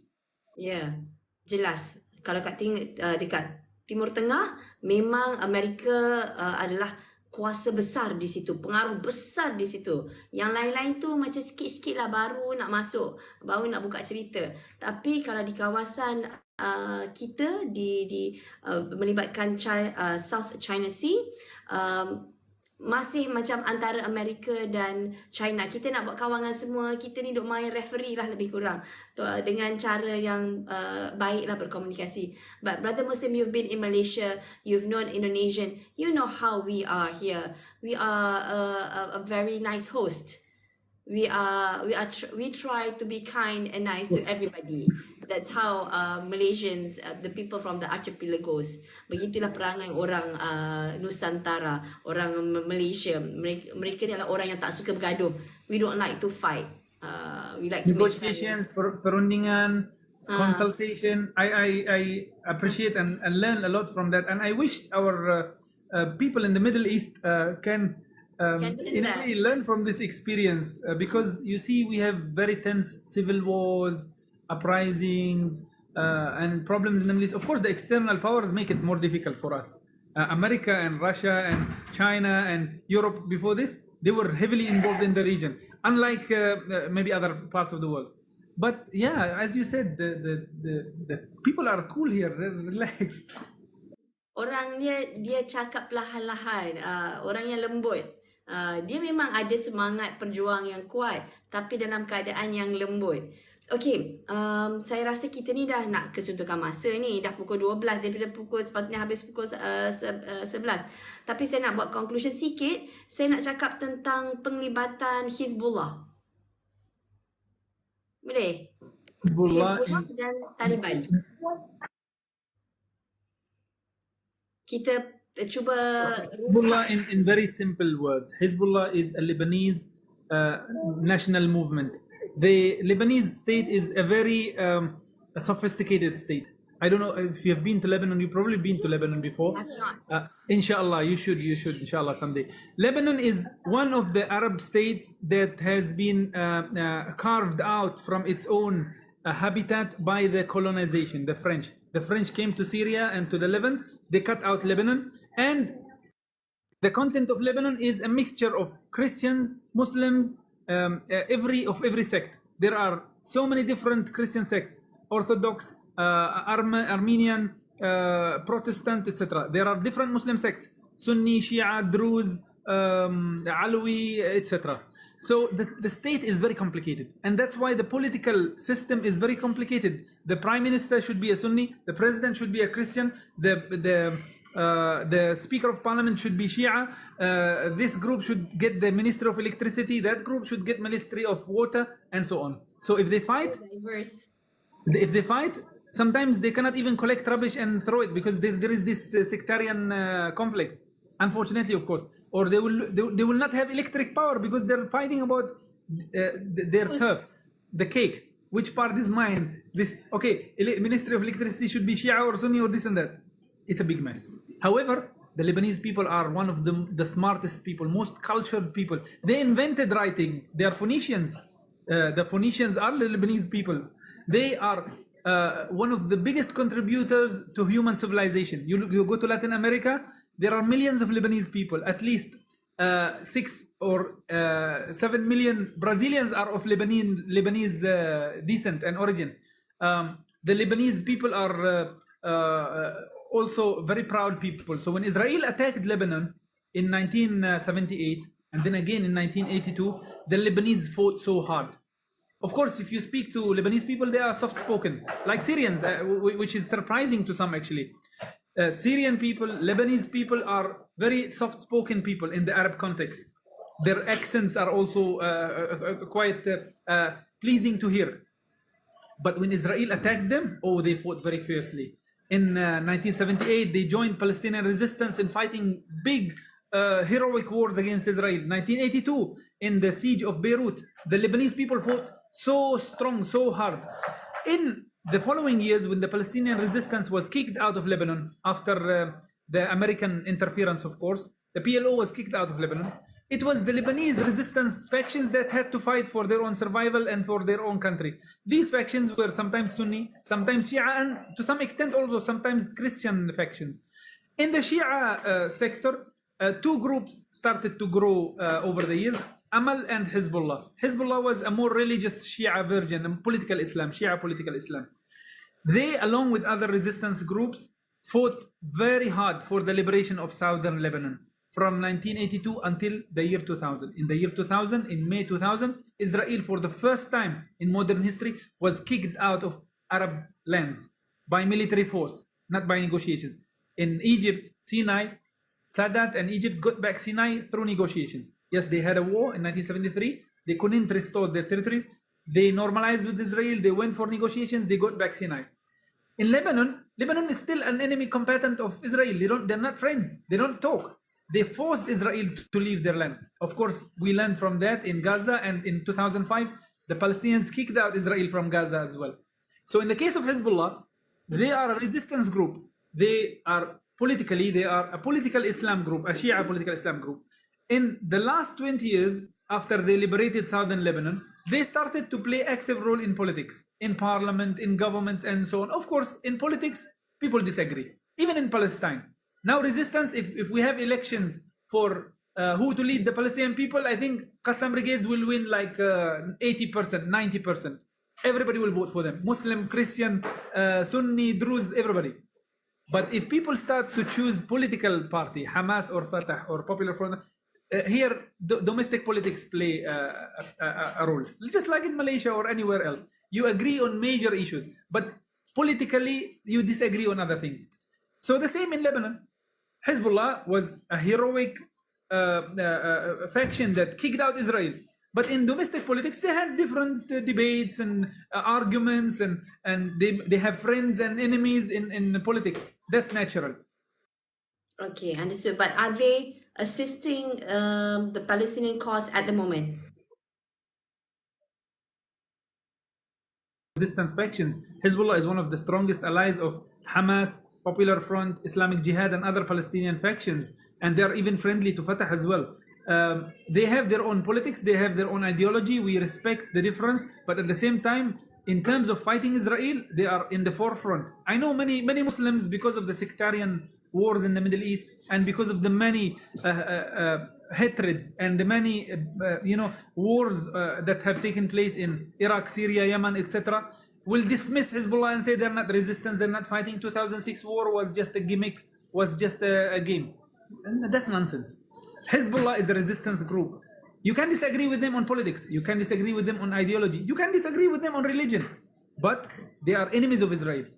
Your enemies don't necessarily have to be friends with other enemies. I'll put it this way. If you are a Sunni resistance group that does not like Israel, your other opponent, maybe in the case of one of the Arab countries, a Shia group, doesn't necessarily have to be friends of Israel. You both can be enemies of Israel, and that is exactly the situation. Hezbollah is an enemy of Israel, Hamas is an enemy of Israel, the Popular Front is an enemy of Israel. They sometimes work together, but sometimes work differently. In the current ongoing battle in Gaza, no, it's Gaza that's fighting. It's Qassam brigades and other Palestinian factions in Gaza that are fighting. There is an ongoing front in the West Bank. People don't talk much about it because, of course, the tense situation is in Gaza. The big destruction is in Gaza. But there are more than 30 shaheed in the West Bank in the last few days, 3 or 4 days, everywhere. And Palestinians in the West Bank don't have big military capabilities, but some of them attack Israeli military sites with bulldozer, with jeep, with knife, with whatever it is, because they're trying to get their freedom as well. In the case of the current war, it's in Gaza mainly. West Bank is involved in a way or another. Palestinians inside Israel are also protesting. In southern Lebanon, Hezbollah and some Palestinian factions took some military action against Israel, and they have 7 shaheed. 7 of the Hezbollah fighters were killed in action against Israel in the last few days, and there are reports that some Israeli soldiers were killed also at the border of Lebanon. But they did not go into a full-scale war like Gaza did. This is their own calculations. Palestinians have to respect other people's calculations, but at the same time, we will more than welcome anybody who would like to come and join our war of freedom against Israel. In fact, if Muslim countries as far as Turkey or Pakistan would like to come, most welcome. Nobody will tell them no. If a communist country like Cuba would like to come and join this fight against Israel, they're most welcome. We're not going to stop them. If a European country decides to switch sides and join our struggle against Israel, they are more than welcome. Baik, jelas sekali. Very, very clear. So basically, to conclude this question, because the question that has been posed is a very simplistic question, but the answer that you have given is a very holistic answer. Just to give a simplistic answer, jawapannya ialah Hizbullah memang adalah musuh Israel, dan Hamas juga memusuhi Israel sebab Israel ni memang something besar di situ.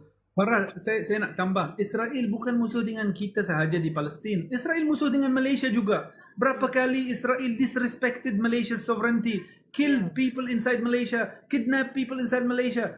Israel is a power crazy Fir'aun. They think everybody should come and kiss their hand. They want to bomb your country, they just bomb it. Yesterday they bombed Iraq, Syria, Lebanon and Palestine, 4 countries. This is Israel. So people have to work together against this Israeli brutality and arrogance. Betul. Dan apa yang sebab soalan yang diajukan Muslim ialah adakah Hizbullah sama-sama dengan para mujahidin menyerang Israel? Dalam jawapan yang mudah, tidak. Mereka berada di kawasan mereka.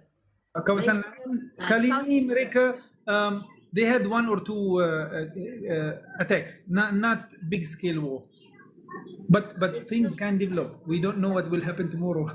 Understood. Mereka menentang. Pada hari ini mereka menentang, tapi di kawasan mereka. Mereka menentang Israel, memberi tekanan di kawasan mereka tapi pada skala yang kecil. Yang masuk dari Gaza ke kawasan jajahan adalah para mujahidin yang terdiri antara lain daripada Hamas. Bukan Hamas saja, ada banyak lagi grup-grup mujahidin lain. Yang ni yang patut dikongsikan juga.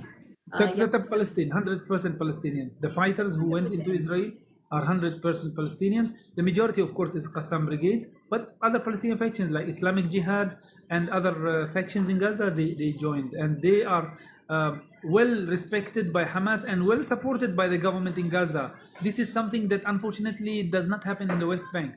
If a Palestinian faction wants to fight Israel in Gaza, the government provides them land, training center, sometimes budget, sometimes weapons. If a Palestinian faction decides to fight Israel in the West Bank, the Palestinian Authority is heavily controlled by international agreements with the United States and Israel. They will actually undermine any resistance group. They will capture them, they will sometimes kill them and imprison them, unfortunately. Are you saying that the ones that are imprisoning them and capturing them involves the work of Fatah as well? Yeah, Palestinian Authority led by Mahmoud Abbas. Yeah, I'm not saying another party. The Palestinian Authority, which has representatives worldwide, ambassadors and envoys and so on. The Palestinians who are resisting? Yes, of course, they are killing them, they are catching them, they are undermining them. Of course, many of Fatah members are fighting against this. Many Fatah members are fighting Israel. Half of the Palestinian prisoners in Israel are Fatah members. So the leadership in Fatah, led by Mahmoud Abbas, has its own political strategy, which I believe 99% of the Palestinians disagree with, but we don't have elections anyway to test that. the young members of Fatah are joining all these struggle groups in Jenin, in Nablus. Many of the fighters in the West Bank are from Fatah. Fatah is a national liberation movement. The Palestinian Authority is a corrupt institution. The Palestinian Authority was designed by the Oslo Agreement between Israel and the PLO in order to supposedly create a Palestinian state, but in reality it was a trap. The Palestinian Authority was a trap that took the Palestinian leadership from fighting Israel into negotiating with Israel and becoming an obstacle for freedom. Now, the ones who arrest Palestinian political leaders, the ones who detain Palestinian activists, the one who sometimes kill Palestinian activists is the Palestinian Authority, unfortunately. We still tell them that you are Palestinian, you have to change your approach. You have to fight against Israel. You cannot kiss the hands of Israel today and expect them to give you land tomorrow. You cannot do the dirty job of Israel and expect liberation tomorrow. You cannot help America's foreign policy in Palestine and in the Middle East and expect Palestinians to respect you or the world to respect you. And this is why, okay, let me bring you to another dimension. This is why Palestinians in Gaza now are very shocked when they see some parties actually sending donations and aid to Gaza through the Palestinian Authority. It will never reach. It has never reached. They have no access to Gaza. There is a real internal division. Of course, it's not a war. It's not civil war. Both sides respect each other. They meet each other. But the Palestinian Authority in Ramallah have no control over Gaza. And they will never deliver any assistance to Gaza. They don't even pay the salaries of Palestinian government staff in Gaza. They don't pay it. So that's another story. But if you read news in Malaysia today, you will know what I mean.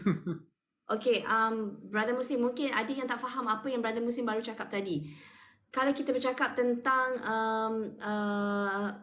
Fatah ataupun mereka adalah satu kelompok pejuang-pejuang pembebasan, asalnya membebaskan Palestin daripada Israel. Namun ada sekelompok mereka ni dijadikan ketua dan pemimpin melalui perjanjian Oslo antara yang diterajui oleh Amerika Syarikat antara Palestin dan juga Israel. Okey, pendekkan cerita dalam bahasa mudah lah supaya orang tak pening kan.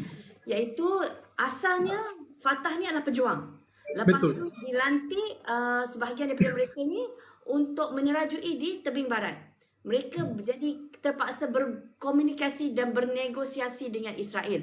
Dan akhirnya bukan di atas tahap yang sama. Mereka berada di tahap yang bawah, dibuli, diperkotak-katikkan. Dan perbincangan ini diguna pakai sebagai alat untuk melemahkan Fatah. Dan hakikatnya pada hari ini, Fatah tidak ada, dia sebagai harimau yang tidak bergigi, tidak bertaring, tidak bergigi. Nampak macam harimau, dilantik sebagai penguasa Palestin di tebing barat, tapi hakikatnya tidak ada taring langsung. Malah dia digunakan untuk menangkap pejuang-pejuang Palestin dan dihumban ke dalam penjara Israel dan juga dibunuh di sana, betul? Ya, of course. Ya, inilah hakikatnya. Jadi apa yang Muslim kata, Fatah ataupun penguasa di tebing barat tidak ada kehadiran dalam Gaza. Mereka bagaikan patung boneka. Boleh saya kata begitu? It's like a patung boneka. They would like to have access to Gaza actually, but everybody is telling them you cannot even protect the West Bank. Why should Hamas give you power in Gaza? You're going to lose control of it. Correct. Jadi mereka tahu, mereka dah ada benchmark melihat apa yang berlaku di tebing barat. Tidak mungkinlah masyarakat Gaza, mana-mana parti politik di Gaza membenarkan Fatah untuk diberi mandat ke Gaza kerana benchmarknya apa yang berlaku di tebing barat. Mereka telah diperkotak-katikkan oleh Israel dan justeru mana-mana sumbangan yang pergi ke pihak Fatah tidak akan sampai ke Gaza sebab mereka tidak ada kuasa, mereka tidak mengurus tadbir Gaza. Jadi apa sumbangan jangan untuk Gaza mesti diberi ke Gaza, iaitu mesti diberikan kepada saluran-saluran yang akan sampai ke Gaza. Jadi saya ini yang Muslim cuba sampaikan sebab keadaan politik domestik Palestin sendiri. Ini keadaan dia, ni hakikatnya, sama ada kita suka ataupun tidak. Kita kena masuk, kalau kita nak bantu Gaza, kena masuk melalui channel-channel, saluran-saluran, betul? Yeah, betul. And the main channels now to reach Gaza are the international NGOs that are active in Gaza. Contohnya Aman Palestine, MAPIM, Global Peace Mission, My Care Aqsa Sharif. I don't want to mention specific names because nanti ada yang akan kecil hati why I didn't mention their name. There are so many Malaysian NGOs which are well respected, which have their documents and their financial interactions well audited by the Malaysian government, who have offices in Gaza, representatives in Gaza, who send missions to Gaza, who receive Gazan people over here in Malaysia, and who also help the West Bank, not just Gaza. These parties are well trusted to us, the Palestinians. And I'm from the West Bank. For some people who might be confused, I'm not from Gaza. I am from the West Bank. I grew up in the West Bank.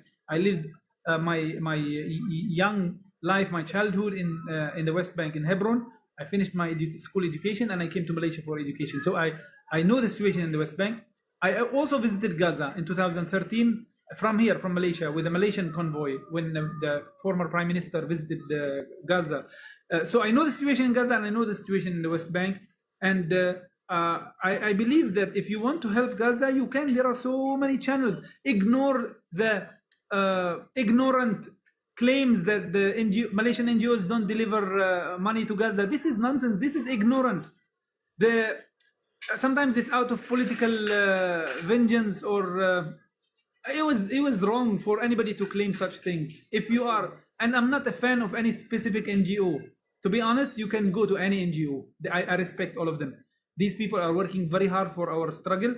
If you don't want to trust any NGO, fine, find another channel. Even the Malaysian government, you can ask the Malaysian government to deliver your aid, but make sure they send it to Gaza. Make sure your government sends the donation you give to Gaza. And I'm very clear. Okey, ini yang Brother Muslim nyatakan bahawasanya apa-apa saluran kewangan yang kita nak bantu sekarang ni di Gaza mesti masuk saluran Gaza, dan dakwaan yang duit yang disalurkan melalui NGO tidak sampai ke Gaza, Brother Muslim kata itu tidak tepat sama sekali, sebab hakikatnya memang donation ataupun infak kita, sedekah kita sampai ke Gaza. Dan Brother Muslim juga menjelaskan bahawa dia bukannya asal daripada Gaza, kok dia nak bias kan. Dia dilahirkan dan dibesarkan di tebing barat. Tapi dia memberi maklumat yang tulus dan tidak berpihak kepada tebing barat. Dia beritahu maklumat yang jelas. Okey brother, kita sudah sampai di konklusinya. Terima kasih. Terima kasih banyak-banyak.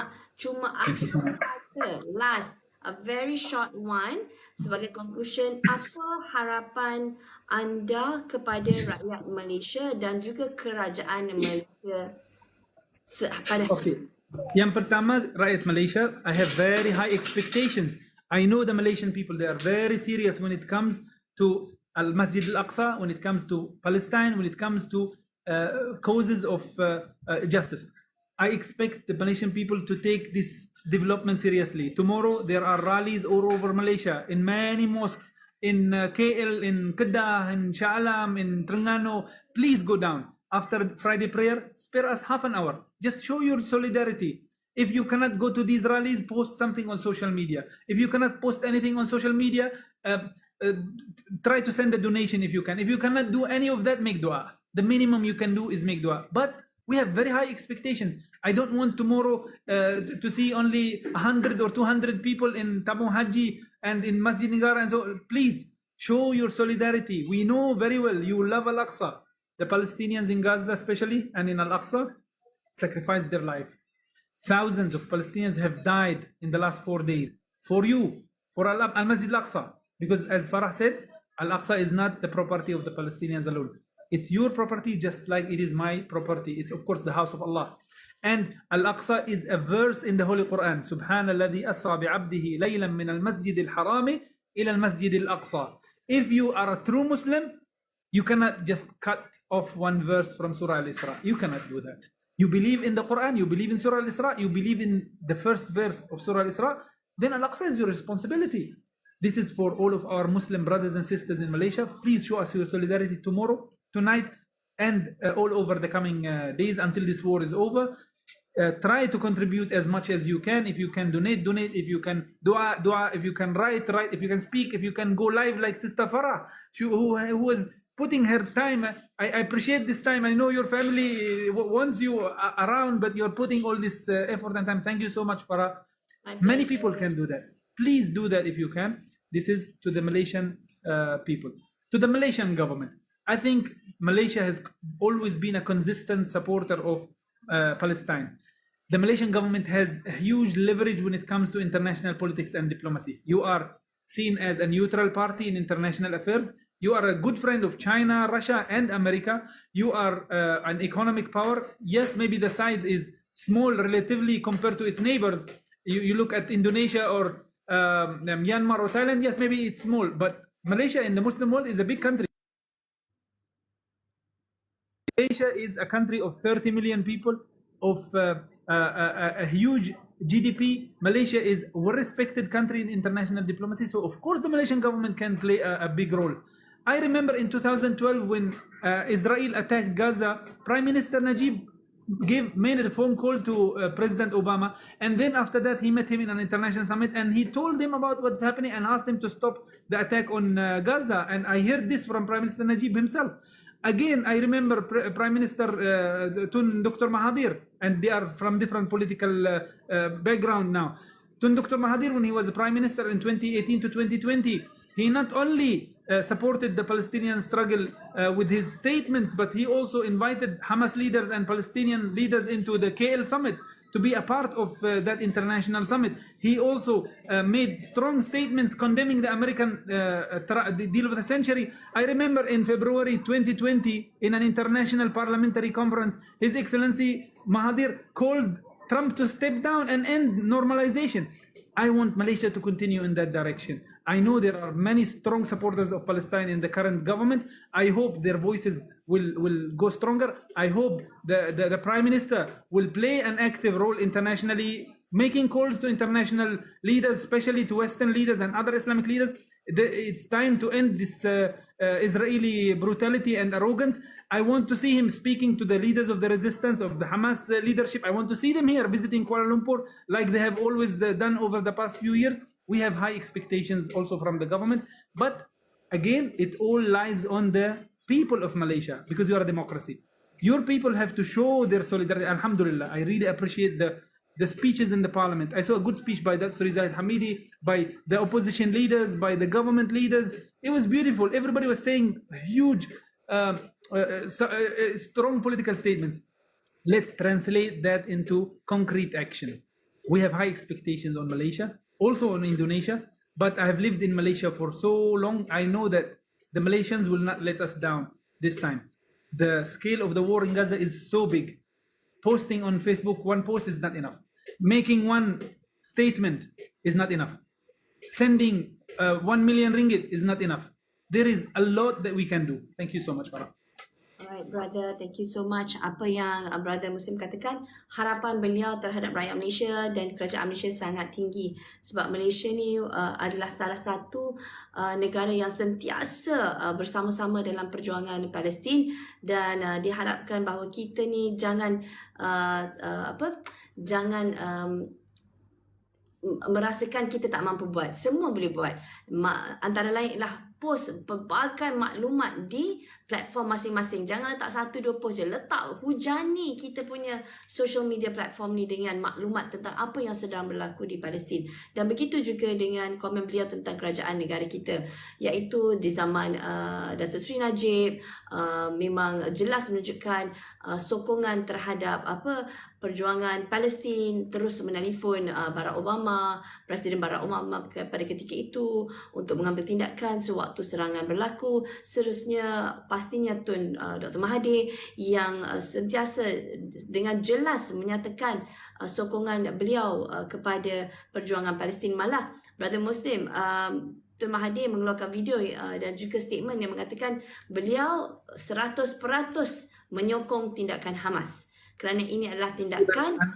I feel very happy to see this strong statement, which is very clear. This is what we want. We are in war. We are in war. We don't want a confusing statement. We want a clear statement. Okay. dia itu yang kata brother Muslim, kita bila dalam keadaan serangan, dalam peperangan yang dahsyat, pembunuhan yang teruk, kita tak nak ayat-ayat manja-manja, ayat-ayat selamat. Kita nak ayat yang jelas menunjukkan di mana negara kita berada. So apabila dikeluar statement begini, ini memberi semangat sebenarnya kepada masyarakat Palestin. Dia tahu di mana pendirian kita, sebab pendirian kita adalah bersama dengan saudara-saudara kita yang telah ditindas, dikolonize, dijajah begitu lama. Inilah penjajahan era moden yang paling lama di dunia. Baik brother Muslim, jazakallah khairan kathiran. InsyaAllah kita akan kongsi lagi pada besok hari update-update. Kalau brother ada kawan-kawan, rakan-rakan yang berada di lapangan, kita nak tengok suasana di luar. Mungkin wartawan-wartawan di Gaza yang berkomunikasi dengan brother Muslim, I hope you can share with me, because I'm trying to do live every day. Dan apa yang masyarakat Malaysia mahukan ialah untuk melihat dengan mata kita sendiri keadaan di sana. Antara lain ialah kemusnahan-kemusnahan yang berlaku, krisis di hospital. Saya tak ada lagi kontak-kontak untuk bawa kita berlintas langsung dari hospital, nak tunjuk keadaan. Kita nak visualize. Selama ni kita It's hanya one of the problems now, Farah, of live coverage is that there is no electricity. They cannot charge their phones. It's hard, but of course they will keep trying. Okay, nanti brother Muslim kita bincanglah ni nanti bagaimana kita boleh cuba tunjuk sekejap pun tak apa, tak payah lama. Saya faham. Macam 5 minit dalam sesi pun boleh. Baik, jazakallah khairan kathiran. Doakan kita Thank you very much. Saya nak ucap terima kasih kerana beri saya peluang ini dan kerana mengajar saya macam mana guna TikTok. This is highly appreciated. I will become active on TikTok. InsyaAllah, please be active brother, because dalam TikTok ni bukan saja kawan-kawan kita nampak, tapi semua orang boleh nampak. Dan terima kasihnya sebenarnya bukan kat saya, kat kawan-kawan kita kat sini yang help you to get your 1,000 and then Of course. Thank you so much everybody. Thank you so much. Thank you. Community TikTok ni memang pelik sikit, memang sangat-sangat rapat, akrab. Okay semua orang, terima kasih banyak. Jazakallah khairan kathiran. Saya nak buka komen sedikit, saya nak tengok apa komen anda sedikit. Okay, untuk kita lihat. Terima kasih brother Muslim yang telah meninggalkan kita. Oh, ada lagi. Okay, kita tengok sedikit lah komen-komen sebelum kita Keluar. Sorry, Okay, I tak ikut keluar. I'm still learning. I just press X and thank you everybody. Assalamualaikum. Macam mana nak jadi pejuang Hamas daripada tadi lagi? Oh, okay. Tak boleh kan? Kita kena berjuang dari negara kita kan? Betul tak brother? Yes, everybody can play a role from his own place. Yeah, you don't have to go to Gaza. Do something here. Assalamualaikum. Waalaikumsalam warahmatullahi wabarakatuh. Okey, para penonton semua, terima kasih banyak. InsyaAllah Jordan Baru Kelas Statement tak bagi berhimpun di secara besar-besaran Okey, thank you Adeeba brother Muslim. Okey, korang besok kita akan pergi ke saya sendiri. InsyaAllah, bismillah. Saya macam nak demam, tapi doakanlah tak jadi okey je. Tak apalah, kita nak try. Kalau setakat tanggal-tanggal macam ni, insyaAllah saya akan pergi juga. InsyaAllah berhimpun di perkarangan Masjid Negara. Saya akan pergi ke Masjid Negara insyaAllah dengan anak saya juga. Doakan kita semua. Jom turun ramai-ramai. Korang ambil dah cuti. Janganlah kata Allah sayang cuti. Tak boleh lah. Saudara kita tengah dibunuh dengan kejam. Jadi kita kena turun beramai-ramai. Okay? InsyaAllah. Sorry tadi saya explain. Ada yang kata tak payah explain, faham. Tapi tak semua orang faham. So saya kena explain juga. Okay, Sungai Petani. Okay, kakak saya orang Gaza. Very informative. Thank you. Alhamdulillah. Jumpa di sana esok lepas solat Jumaat. Yang lelaki solat je Jumaat dekat Masjid Negara. Lepas tu kita akan berhimpun kat luar tu. InsyaAllah saya dah cakap dah 2 hari lepas dengan Imam Masjid Negara minta izin. Dia kata okay, no problem. Semua turun Masjid Negara. Macam mana nak masuk Gaza? Memang tak boleh masuk Gaza. Kita boleh masukkan duit kita je ke dalam Gaza. Okey, dan apa status Palestin sekarang ni kita akan update. Tadi dah update, ni mesti baru masuk. Besok kita akan update lagi. Tiap-tiap hari kita akan update insyaAllah. Dengan itu, Assalamualaikum. Ya, Alhamdulillah malam ni kita dah tahu kan 4 points kenapa serangan ni berlaku dengan jelas sekali. Alright, Kak Farrah, saya ada buat rakaman. Mohon repost dalam TikTok ya. Okey. Alright, boleh. Saya pun ada kat sini, kita boleh repost. Boleh repost ke total semua yang berjam-berjam tu? Boleh ke repost semua berjam-berjam? Okey, tak apalah, nanti kita akan cuba. Alright, dengan tu saya rasa discussion malam ni sangat bagus, sangat informatif. InsyaAllah I try post the whole thing. Alright, Assalamualaikum. Boleh kan? Kalau boleh nak, saya boleh cakap dalam bahasa Melayu kakak. Okay. Okay, nak tolong ulang point tu. Alright, saya ulang. Kenapa berlakunya serangan daripada pihak Palestin? Pejuang-pejuang sebenarnya bukan Hamas je. Seluruh pihak pejuang bersatu padu untuk menyerang Israel. Ada 4 point. Okey, saya kongsikan secara ringkas. Pertama sekali, kerana Masjidil Aqsa yang sedang dijadikan kuil sedang dijadikan kuil oleh Yahudi, dijadikan kuil Yahudi. So setiap hari ada upacara keagamaan. Lelaki-lelaki kita dihalang, pemuda-pemuda kita Muslim dihalang daripada masuk masjid. So mereka tengah mengyahudikan masjid kita secara agresif. Ini pertama, kita tak boleh duduk diam. Jadi pejuang-pejuang mujahidin tak boleh duduk diam. Kedua, kerana mereka nak menangkap tentera-tentera Zionis, dijadikan tiket negosiasi untuk mengeluarkan mereka, rakyat Palestin yang dihumban berpuluh-puluh tahun dalam penjara Israel tanpa sebab. Tak ada sebab. Dia macam ISA. Dan mereka ni simpan, orang Palestin ni berpuluh-puluh tahun. Di antara mereka ni adalah ilmuwan, bijak pandai. Keduanya ahli aktivis. Ketiga adalah ahli politik yang berjuang, bersuara lantang menentang kekejaman rejim Zionis. Dan seterusnya, kanak-kanak dan wanita. Saya tak sempat tanya satu je tentang wanita-wanita yang dicabul dalam penjara. Seterusnya, itu sebab kedua, iaitu menggunakan, bila tangkap tentera-tentera Israel ni, mereka boleh guna sebagai alat negosiasi untuk melepaskan mereka yang dihumban dalam penjara. Itu kedua. Ketiga, untuk untuk mencegah ataupun untuk menghentikan normalisasi perhubungan antara Israel dan negara Arab. Sebab ada negara Arab yang berhubung, yang menormalisasikan hubungan mereka, sama ada ekonomi, politik dan sebagainya, kerana takut dengan Israel. Mereka rasa Israel ni macam ada kuasa ghaib, kuasa luar biasa. Macam Fir'aun dulu, dia pun rasa macam gah. So bila berlakunya serangan hanya dengan 1,200 mujahidin berjaya merampas kembali, mengambil balik tanah-tanah ni dijajah daripada Israel yang kononnya mempunyai super power segala benda. Mereka berjaya. Ini menunjukkan bahawa Israel bukanlah kuat tara mana. Tak payah takut tara mana. Yang pejuang mujahidin tak pakai pakaian yang lengkap pun, tak ada pun bulletproof jacket, sebab tak ada dekat Palestin. Mana ada benda tu semua kan kat Gaza. Jadi mereka dapat melihat, negara-negara Arab yang kecut perut takut dekat Israel dapat melihat betapa Israel ni taklah kuat tara mana. Okey, itu 3. Dan 4, didapati bahawa melalui maklumat intel, maklumat risikan, yang Israel dalam proses dalam beberapa hari nak menyerang Gaza. Dan jadi Gaza dapat maklumat ini, para mujahidin bersatu padu. Tengok Muhammad, bersatu padu untuk menyerang Israel sebagai preemptive strike. Sebelum mereka diserang, mereka serang terlebih dahulu. Dan bila mereka menyerang dan mendapat kuasa di pos-pos tentera di bahagian di bahagian selatan kawasan jajahan, mereka dapati memang begitu banyak maklumat risikan berkenaan Gaza yang nak diguna pakai untuk menyerang Gaza.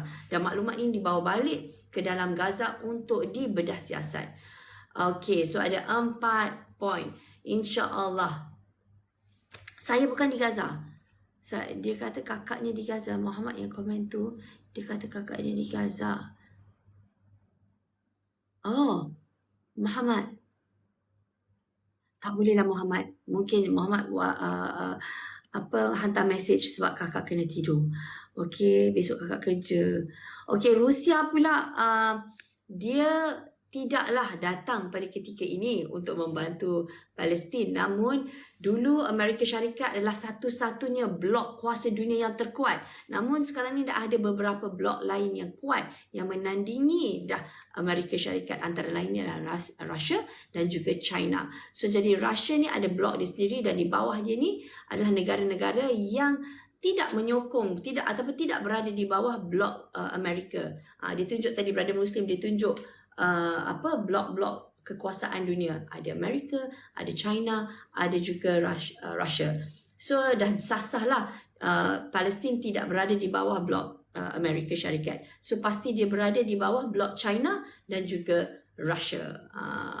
Dan kenapa Russia tak datang? Sebab Russia ni dia memanglah dia kepala blok tu, tapi tak semestinya dia ikut berjuang sekali. Macam itulah. Saya nak post live, akak boleh ke post lah. InsyaAllah Kak Farrah pun akan post, nanti korang boleh repost, okay? Alright, nanti Kak Farrah akan share. Baik, dan pada anda semua, tolong share this awareness. Kita kena mantapkan ilmu di dalam dada kita, dalam minda kita, supaya bila kita tahu tentang isu Palestin ni, kita bercakap dengan ilmu. So insyaAllah Kak Farrah daripada hari ke hari, doakan Kak Farrah akan dapat good speakers dan juga aktivis yang boleh bawa kita melihat konteks secara jelas apa yang sedang berlaku di dataran, dan juga memberi penjelasan agar kita ni ada ilmu pengetahuan yang mendalam tentang apa yang sedang berlaku. Alright, terima kasih. Terima kasih semua. Assalamualaikum warahmatullahi wabarakatuh. InsyaAllah kita jumpa lagi biiznillah esok. Assalamualaikum. Oh, Russia bukan kawan Israel. Sebab Israel berada